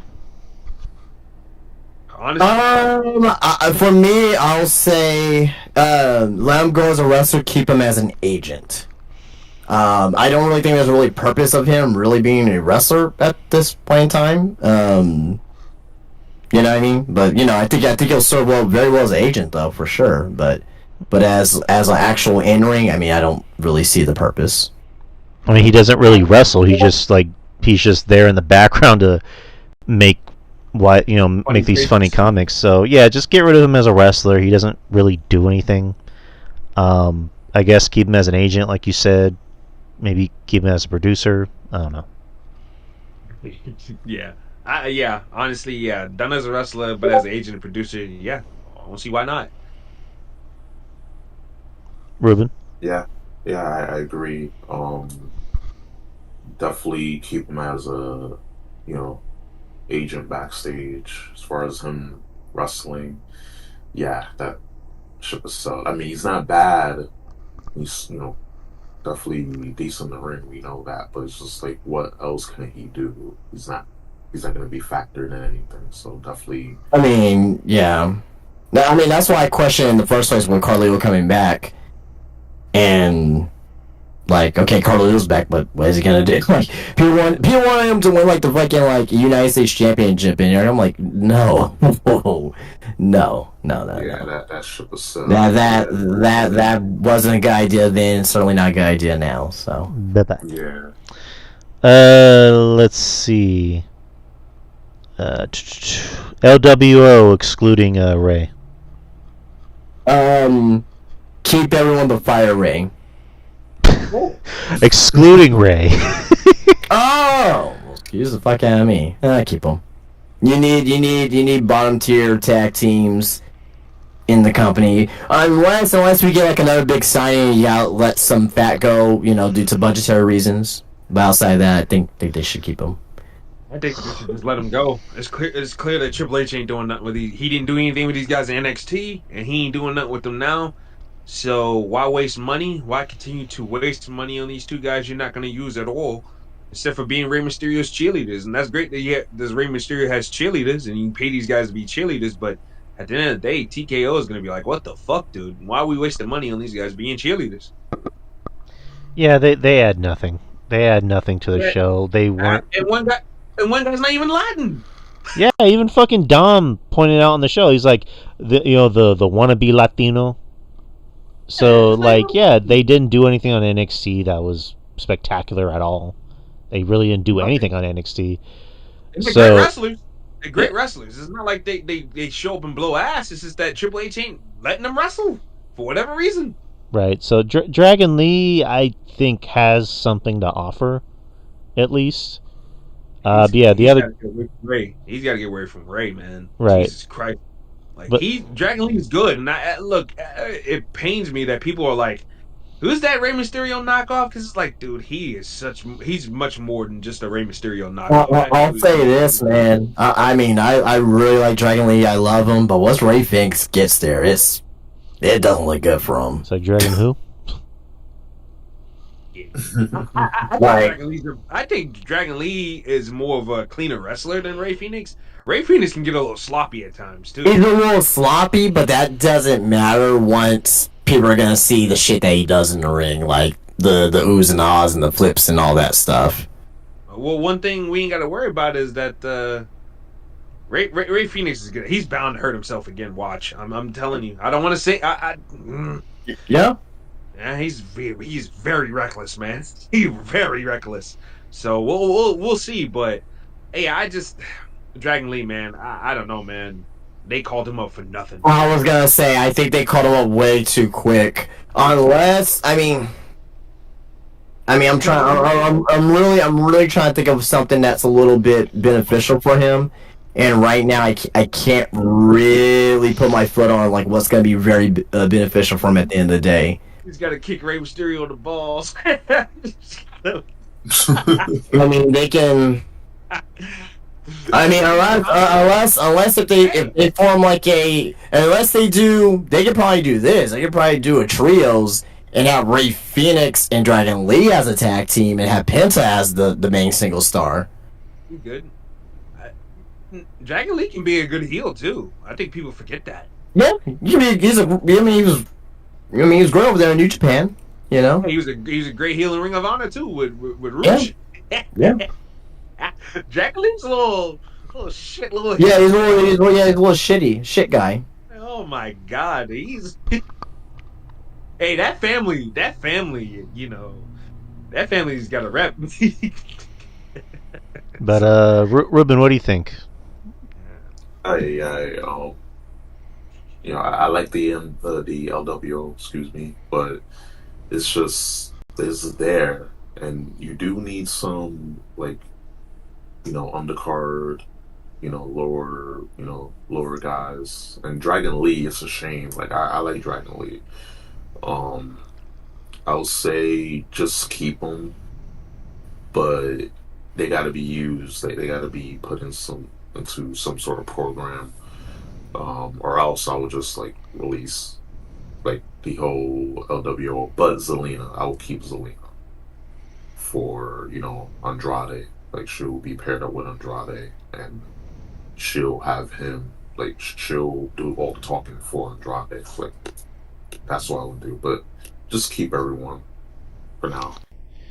All right, Grayson Waller. Keep him. No. Yeah, you keep Waller. Wait. You said no? No, fuck him. Release him. Why? He sucks. What makes him suck? He sucks. He adds nothing. He's not. Why does he add nothing? He's not good in the ring. He gets no reaction. Nobody cares. Release him. He gets no reaction. He gets anytime he gets fucking booed. I mean, it's not like Dom level, but he gets a reaction. It's go away heat, dude. Are you sure about that? He's just, again, I don't care for him. Just release him. Go away. Go away. Go away. I don't know about that one, man. Nah, he's a solid mid card. You need mid card heels to go up against mid card baby faces, and he's a guy that can talk. His wrestling is all right to me, but one thing I'll say about Waller, his finishing moves, his big signatures are very convoluted. Him rolling outside the ring to roll in it, and that I agree with. Yeah, I think that's a little bit too much, but yeah. Yeah, but nah, Waller to me is not bad. He's not the look. I can find other people on this roster that's worse than Grayson Waller. I can tell you that much. Yeah. So nah, I keep Waller. He's got something to serve here. So yeah. Ruben. Yeah, I'll keep him. Just change some of his signature moves. You guys are right. Very convoluted. Very it's like a manual. We gotta open up a manual, flip it to the other side because the other side is like in another language. Okay, here's the English side, and yeah. But besides that, just keep them. All right. Otis. Oh yeah, keep him. Fans love Otis. Yeah. I know, right? Otis is over, bro, and it just pains me that Triple H ain't doing more to capitalize on that popularity. Yeah, but what? Again, I'll obviously keep Otis. I like Otis, but it's like, what can you do with Otis?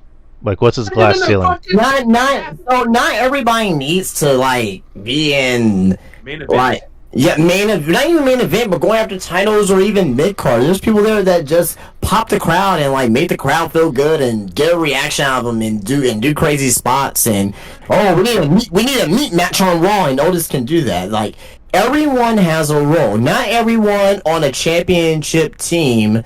For example, the Boston Celtics. Not everyone's a fucking Jason Tatum. You got your Payton Pritchards, you got your Al Horfords, you got your Sam Houses, you got your fucking players that are not averaging fucking 25 and 10 a night. You got your players that average fucking 5 and 2. You know what I mean? You got your fucking two-way players that go from the G League back up to back up to the main team. So Otis is just one of those guys that's he's a fine tool player. He can do everything, but like to me, I think he's just one of those guys that gets over and he serves his purpose there on the main roster. You know you're gonna have a good time when he goes out there.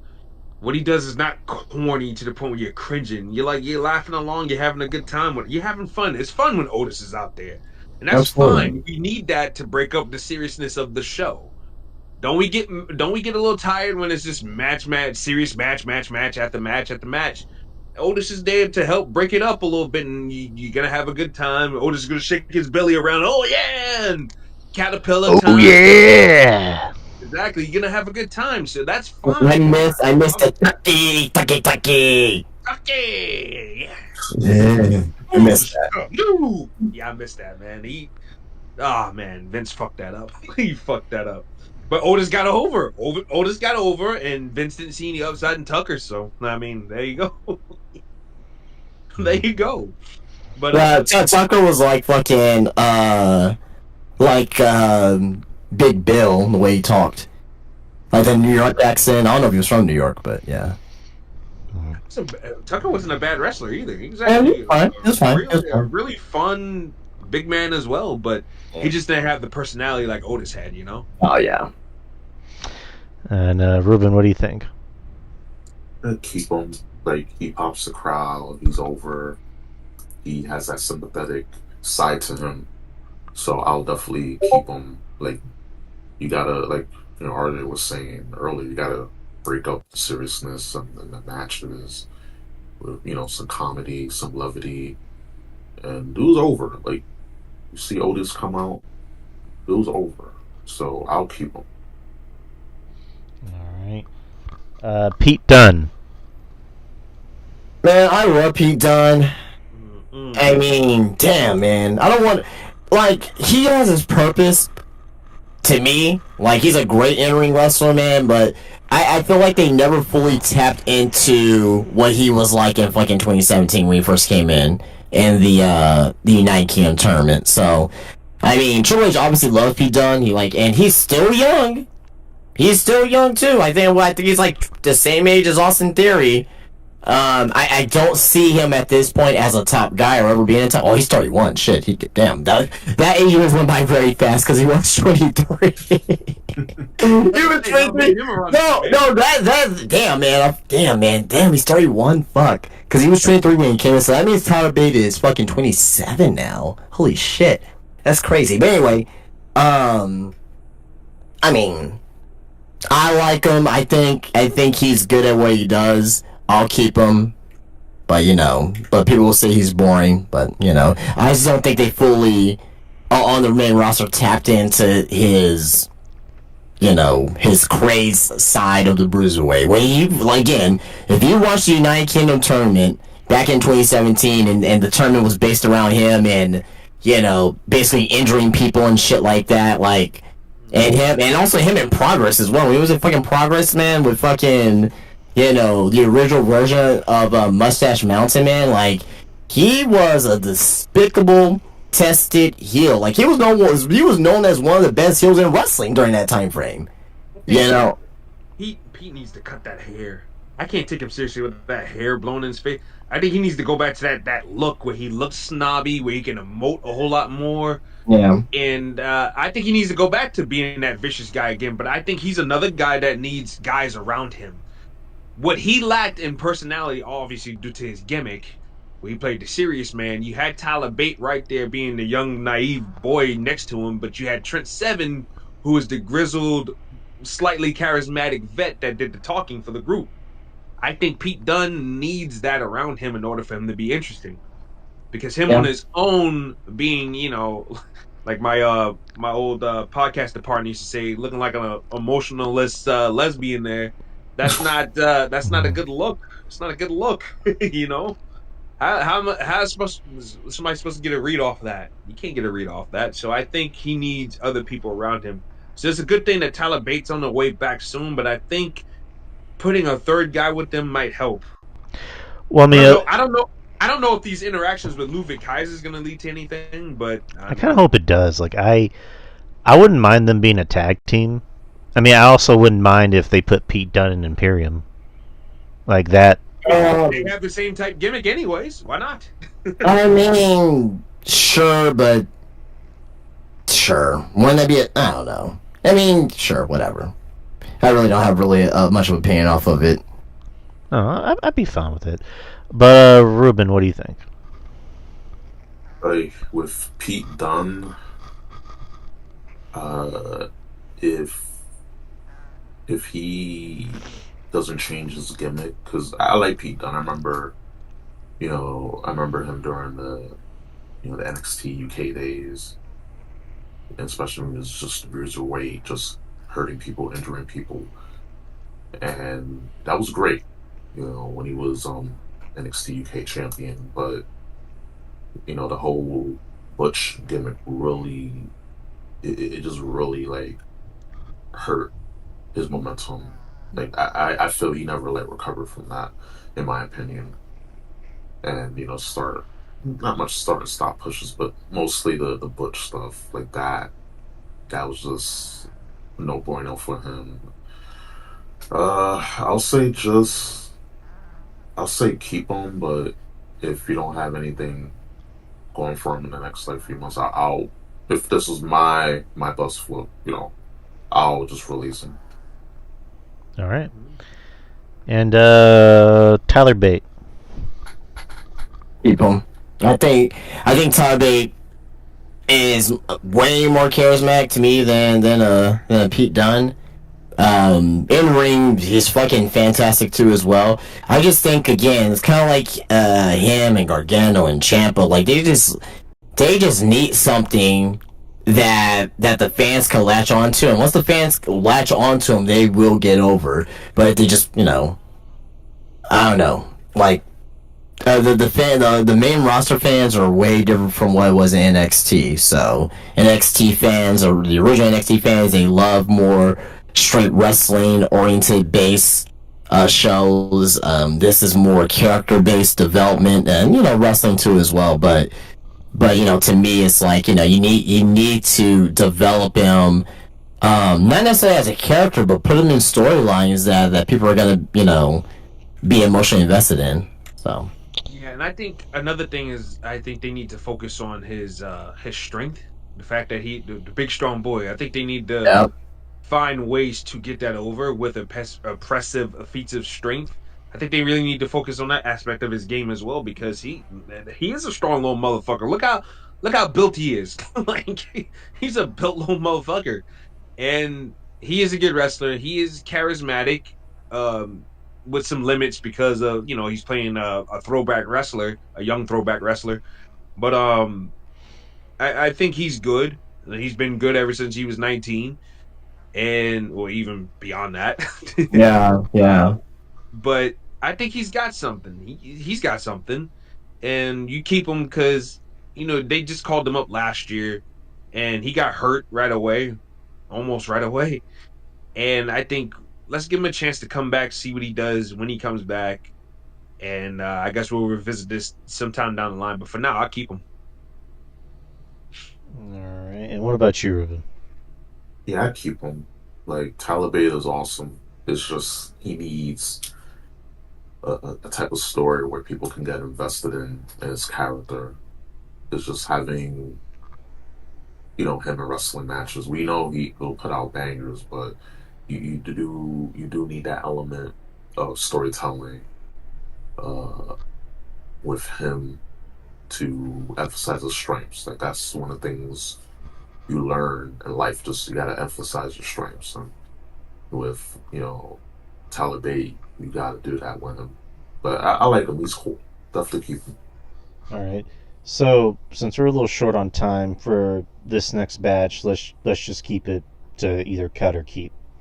So for the women's roster, Alba Fire, keeper. Same. Cutter. I'm sorry, I cut her, honestly. Oh, keeper. Ruben. I'll keep her. Asuka. I'm obviously keeper because she's over. I forgot. I mean, I don't even know why we're bringing her up. Yeah. Okay, let me go with people that aren't over, which there's quite a few. Ivy Nile. Ivy, yeah, keep her. I like Ivy. Yeah. I think she definitely has a. She definitely has.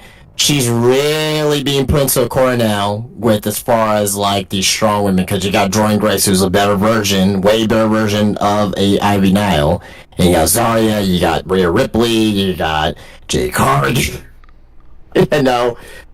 So, but I'll still keep her though. Yeah, keep. What about you guys? Keep, cut. Yeah, I keep her. I like Ivy. Yeah, keep her. I think she's got something. I don't think Triple H has even begin to tap in what he's got in her yet. All right, Maxine Dupree, cut. I keep her. Keep her. Ruben. Yeah, I'll keep her. All right, Shayna Baszler. Oh man, I like Shayna. I like this is probably one of my first ones I will actually cut. Agreed. I really like Shayna though. It's just, I mean, I'll just keep it. I'll just say cut. Cut. Sorry, she's 40. She's 40 years old. It's time to go. Ruben. Yeah. I like Shayna. One of my favorites, but I'll have to cut her. She's 44. Ooh. Yeah. Even older. God damn. Yeah, no, it's time to go, man. And Zoe Stark. Keep. They tried everything with this girl. It's just nothing. When they put you with Trish Stratus, I'll do it. Albeit it wasn't a great version of Trish Stratus, but they put her with Trish Stratus nonetheless. She still can't get over it. It's like, oh my god, what will get you over? Do you have to go around streaking in the goddamn audience to get a reaction? Like, what more can you do? I mean, this woman does everything right, athletic. As far as from an athletic standpoint, she does everything right. She's a great wrestler, a fucking sniper in every sense of the word. But god damn, just nothing when she comes out. Watch your ass, watch your head. And you hear nothing. Oh my god. Wow. It's crazy to me, bro. It's crazy. Astonishing. Ruben. Yeah, I say if Trish Stratus can't get you over, you gotta go. I'm sorry. And I like Zoe Stark, but just gotta go. All right. Now we're on to SmackDown's roster. Andrade. Keep. Yeah, I keep him. Keep him. Give him a mouthpiece. Yes. I agree. Give him Zelina. Put Zelina back with him. Why not? Fuck it. And Zelina can handle her own business too. That doesn't have to be the same role for her. She can wrestle too, but but just put her back with Andrade. That worked so well. So do that. Yeah.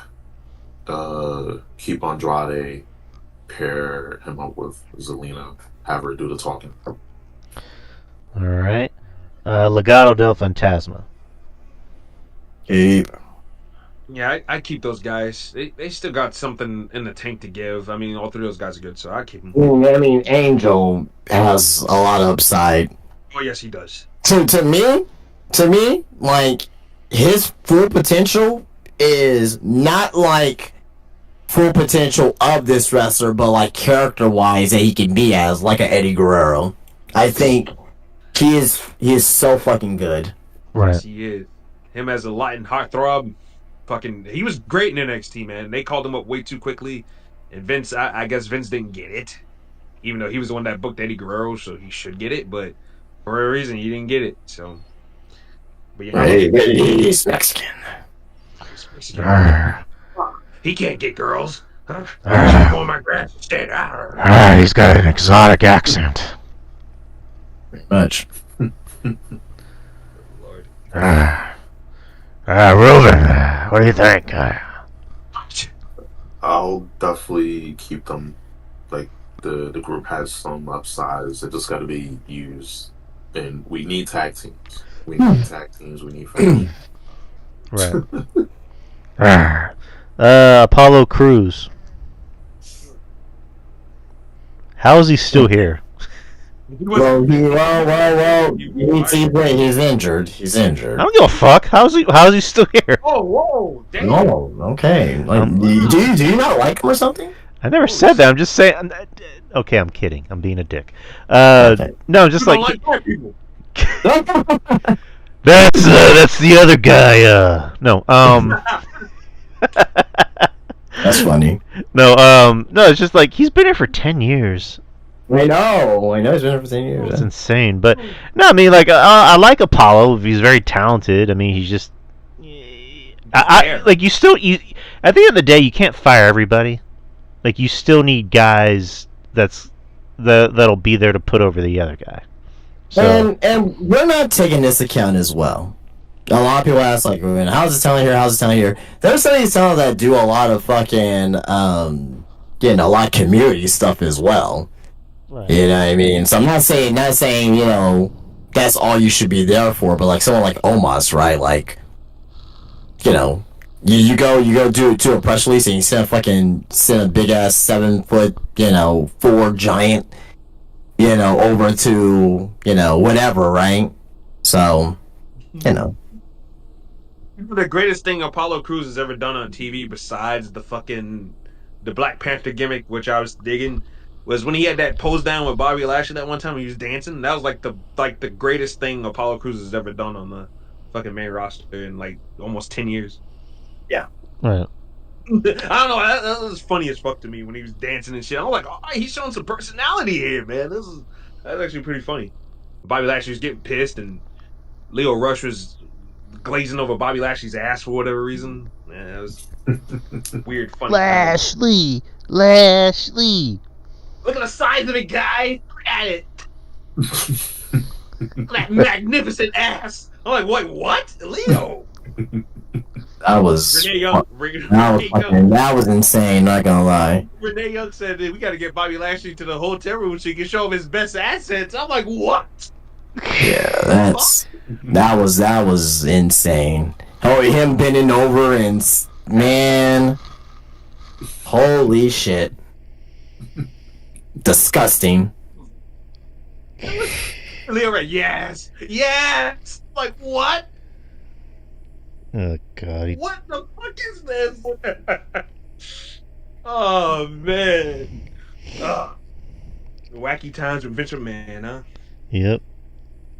All right, and what about you, Ruben? I'll keep Apollo. You do need some. You do need some bodies. Yeah. And some lower card guys. And I like Apollo. I remember watching him wrestle for the first time. Jesus, back in 2000. Damn, it's really been 10 years. Damn, Jesus Christ. In NXT house show in New Jersey. Yeah, man, he was at fucking NXT Brooklyn, the first one, I believe. Yeah. Saw him here whenever NXT was at the Aztec Center. Wuhan Nation. Aztec Arena, I mean. Ooh. Yeah, Wuhan Nation was good, man. Really good talent, but it's just... I will say this, WWE definitely 100% dropped the ball on him. Oh yeah, no, definitely. I thought him as a heel. I thought he was doing well as a heel. I know a lot of people was whining because it was stereotypical and this, that, and the other. But it was a way to finally use this man on TV at a consistent clip, and then it just stopped.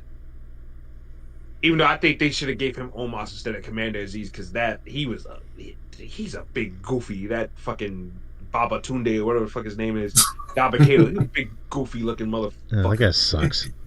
Oh yeah, he does. At least Omos looks mean, and I can believe it and buy it. But he was a big goofy. But yeah, I liked Apollo Crews, man, as the when he was doing the whole Nigerian royalty gimmick, aka the Black Panther gimmick, since people wanna always call it that. But yeah, I just wish maybe he can go back to that or something. I don't know what you do with him, but Apollo Crews needs something when he comes back. Otherwise, he's probably gonna be out the door next when he heals up. Yeah, the next round of cuts. Yeah. Hate to see it. Yeah, hate to say it, and hate to say it, but sometimes you gotta call it like you see it at the end of the day. Yep. All right. The White Six. I mean, I don't think they'll get rid of Bo.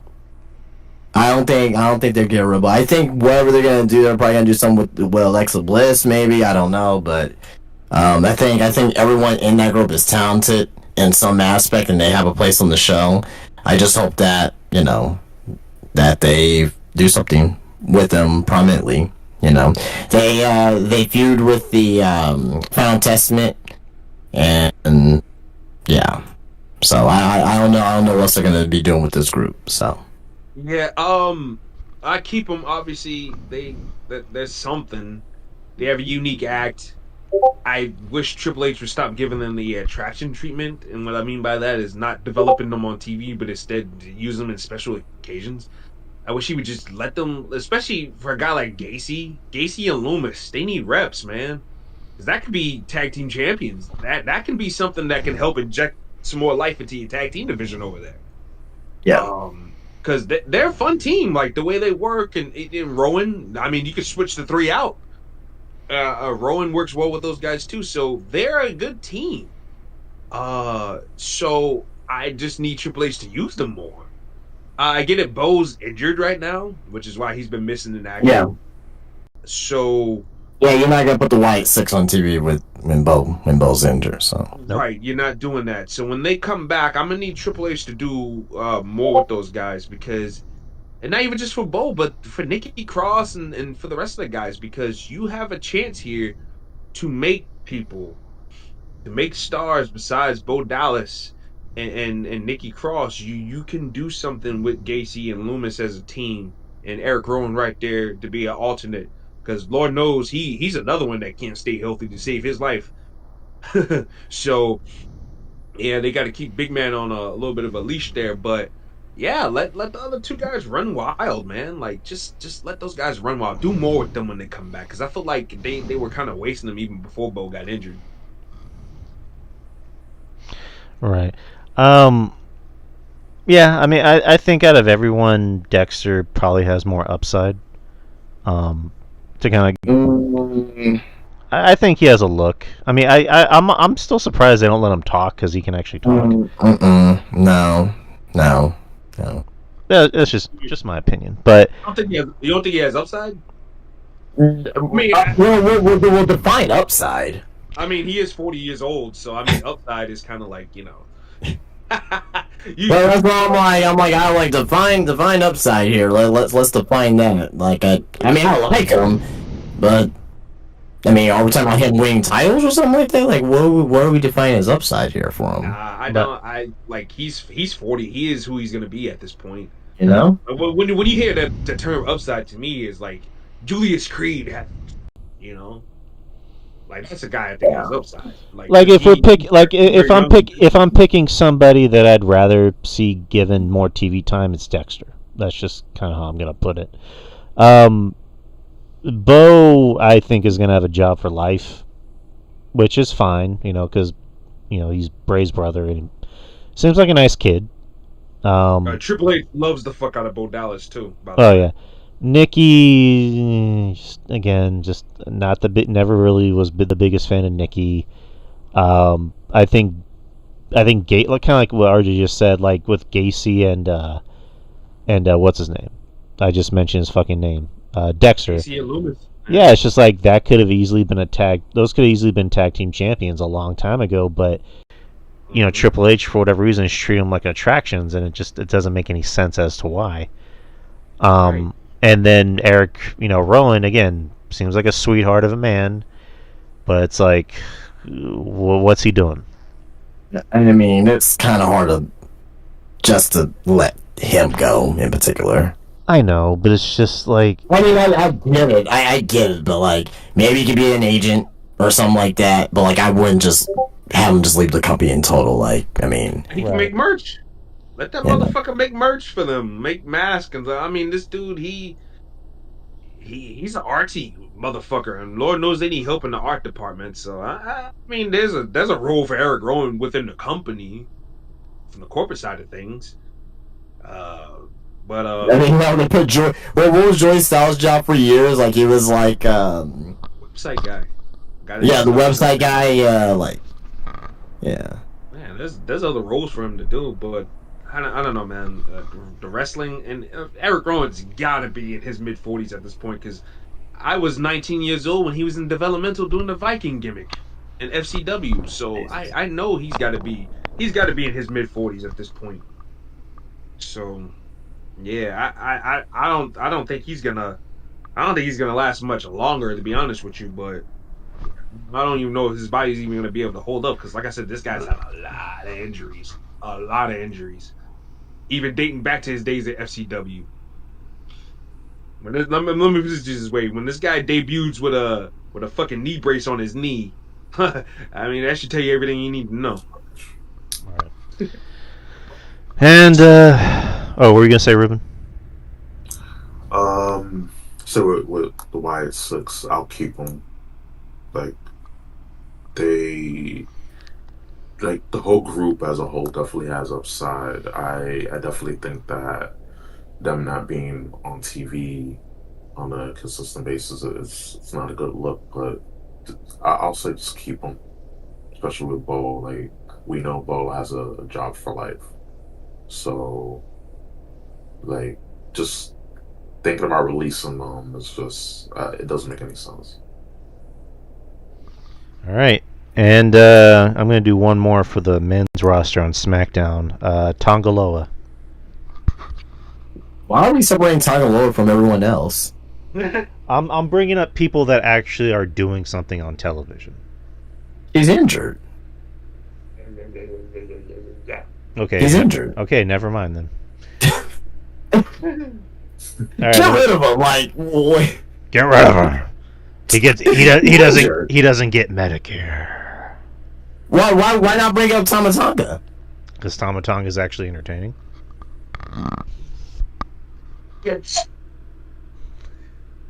Like Tongaloa is entertaining, but for the wrong reasons. Botch. No. Bachaloa. Oh, he's great. He's in the it's so bad it's good category. I guess. All right. Oh my God. So let's go to the women. The women's roster on SmackDown. B-Fab. Oh yeah. Mm.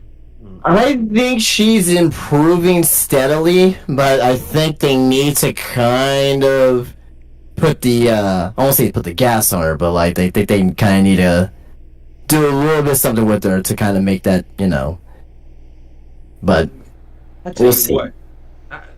I'd keep her, right? I'd keep her because there's something there. She's got Yeah, attitude. definitely She so. got that. And you can tell the crowd wants to like her, but they need that reason to like her. Yeah. I would strongly suggest sending her to TNA, honestly, since you have that partnership. I would let her work with some of those girls over there. Yeah. And then have her work on a lower scale, and then see what you can do, and then bring her back. But she's learning as she's going, and she's trying to do the best she can, and I can see it, and I can appreciate that. So yeah, I'm keeping B-Fab. I'm keeping her. Yeah, keep her, because again, you need bodies, and she has a swagger to her. So, and again, with all these women that aren't really that over, and that are pretty green, yeah, just do the TNA thing. Send them to TNA. I'm very happy for her that she's weathering this storm because she lost fucking Hit Row, right? And she survived the top dollar shit twice. So good for her. All right. And what do you think, Ruben? Keeper. All right. Candice LeRae. Keeper. I cut her. Keeper. Oh, wait a minute. Hold on 1 second. Candice LeRae. Pin drop. That's what I hear every time she comes out. Cut. Crickets. Cut.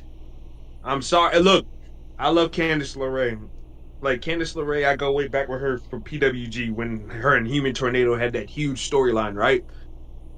But the fact of the matter is, to me... Human Tornado, Jesus. And I made this discovery. Candice LeRae is not that great when she goes up against other women. Her strong suit is going up against men. And that's when she's at her most interesting, is when she's beating up men. And obviously she's not going to be doing that in WWE, so what is the fucking point? She's just boring. Like, there's nothing there. She's got to be 40-something years old, because I just mentioned the PWG shit. That was when I was still in middle school, heading into high school. 39. I'm 30 now. So yeah, there you go. Got to be 40. She's 39. 39, that's still 40. 40 years old. It's time to go. I mean, she's got a few months before she's 40, but okay.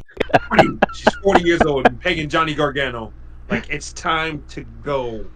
It's time to go. Go home and be a mom. Like, the people, the Triple H is trying to shove her on TV, but the people do not care. They do not care. And I don't think, unless you put her back with her husband and do the goofy shit in NXT, the way stuff, I don't think there's definitely no upside. And there's no use. There's no use. There is no use. So why don't you just cut your losses now and just let her go? Sorry, but once again, this is business here. Sorry, like, damn. This is not cut out to be a star. And I'm using finger quotes when I say that. I do like her as a wrestler, though, but I don't think she's cut out for WWE. That's just it. All right. Some people are compatible, certain people are not. That's just the way it goes. I'm sorry. All right, and Ruben, any thoughts? Damn, I'll say Cutter. All right. So, yeah, that's pretty much as far as like women that get a reaction or don't get a reaction. That's all of them. I don't know. I guess I can choose one more, and I like her, but Michin. What's my brother call him, Mitch? I'll keep her. I like Mia. I like my reaction. But she gets no reaction. She is very, very gorgeous, and you can't say she's one. If they ever do get rid of her, she can't be on one of these shooting reels. They never did anything with me. Like the first time around, yeah, definitely get that. Never had a shot. But now, she gets consistent TV time every fucking week. Same thing with Candice LeRae. So they can't go on the indies and go, or on the shoot interviews or Chris Van Vliet or whatever, and say, well, I never got an opportunity to. Like, nah. Isla Dawn, Blair Davenport, they say that? Okay. Fine that's fair. Fine by me. Hell, even Elektra Lopez, as much as, I wasn't that much impressed with her, but I will give her that maybe she didn't have an opportunity. But Michin and Candice LeRae cannot say that whatsoever. I'd cut her too, honestly. Let her go back to TNA. At least she gets a reaction over there. Jesus Christ. And Ruben. I like Michin. I'll say keeper. All right, that's our bus flip. I don't think we have enough time to do Vengeance Day predictions for this Saturday. God, no. But this Saturday, me and Jeff Lippman will be doing a post show for Vengeance Day. Vengeance Day starts pretty early. It starts at 5 p.m. Central Time. 5 p.m. Yeah, 5 p.m. Central Time, so that'd be 6 Eastern. I believe it's because the All-Star Weekend is this weekend. So that's kind of what I figured. But afterwards, me and Jeff will be covering the show. So look out for that, people. Yeah, we did 2.5 hours tonight. Pretty long show, but pretty fun show. But boys, I want to thank you, Justin. Of course, I want to thank you for just making the show work the way it does. Ruben, of course, I want to thank you for jumping on. It sucked that we couldn't have you on last week for the 400th, but we got you back on tonight. But thank you for coming on, man. And thank you for recording, by the way. Oh, for sure. Anytime. And yeah, just send me the recording whenever you can. And Sure. or if you can send it to me right after here if you can, or tomorrow, that'd be great. Okay. And RJ, of course, thank you for jumping on, man. Mhm. And we need to both you and Ruben, we need to find a way to get our shows out. I mean, our collective shows that we do. Get Culture Attack back up and running, and get Friendly Neighborhood Marks back up and running. So let's talk off air about that. But yeah, shout out to everybody, and find me on DY Experience on Twitter, X, Instagram. You can find the podcast anywhere that podcasts are distributed, and the YouTube channel. Subscribe. We got a few subscribers in the past few weeks, so cool. And yeah, that's about it. Justin, tell them about Spinebuster Tees. Guys, in order to find me, keep it short. Spinebuster Tees, spinebustertees.com. Follow me on Spinebuster Tees on Instagram. And if you're in the San Antonio, Spinebuster Tees at the Wonderlands of the Americas. Come visit. Always got a bunch of new stuff coming into the shop. So, yeah. God damn. Ruben, tell the people about you. Well, you can find me on X, Mr. Ruben Prime, and also be on the lookout for Culture Attack that is going to come back fairly soon. We'll talk off air, Drew, about when, but it will definitely make a comeback. And I got some changes that I want to try with the show, a little experimenting, but the show will be back. And I definitely can't wait because there's a lot to talk about. Oh yeah. Definitely lots to talk about. But yeah, just be on the lookout for Culture Attack.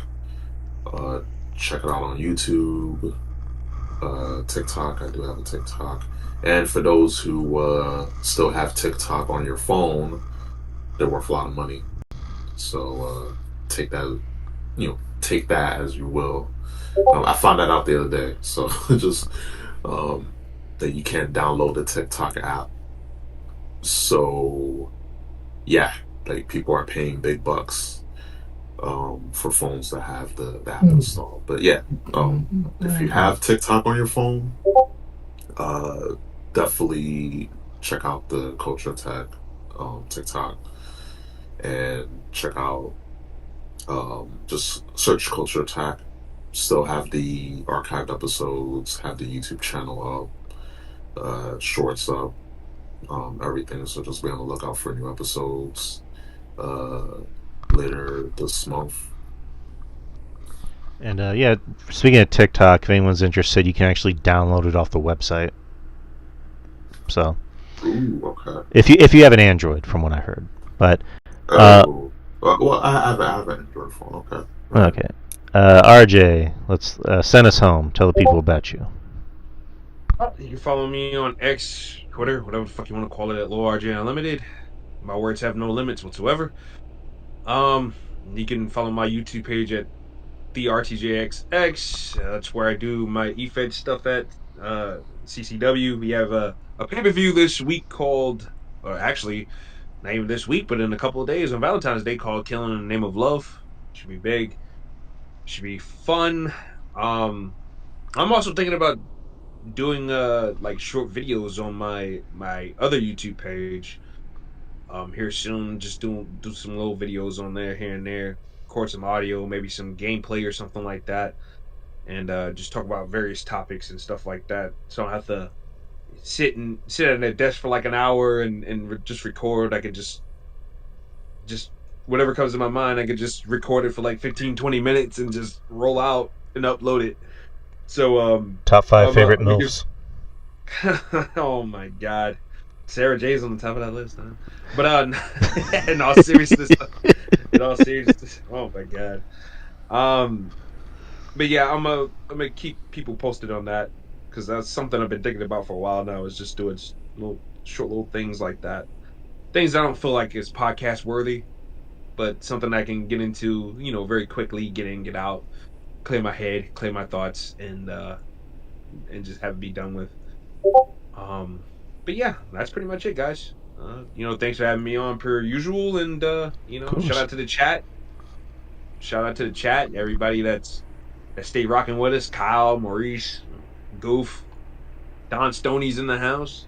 Don Stoney. I mean, everybody got to know the name Don Stoney. I mean, my God, we hear it all over the place. And Anna, so yeah, no, shout out to the gang that's always rocking with us and supporting us. So much love to you guys. All right, people.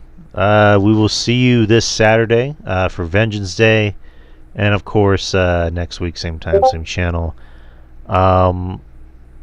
Everybody have a safe Valentine's Day.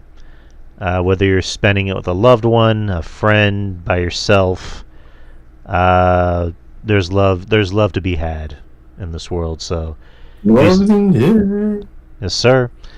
And just have a safe one, people. Take care, and be happy, and peace out. Take care. Spike your hair. Noise. Woo woo.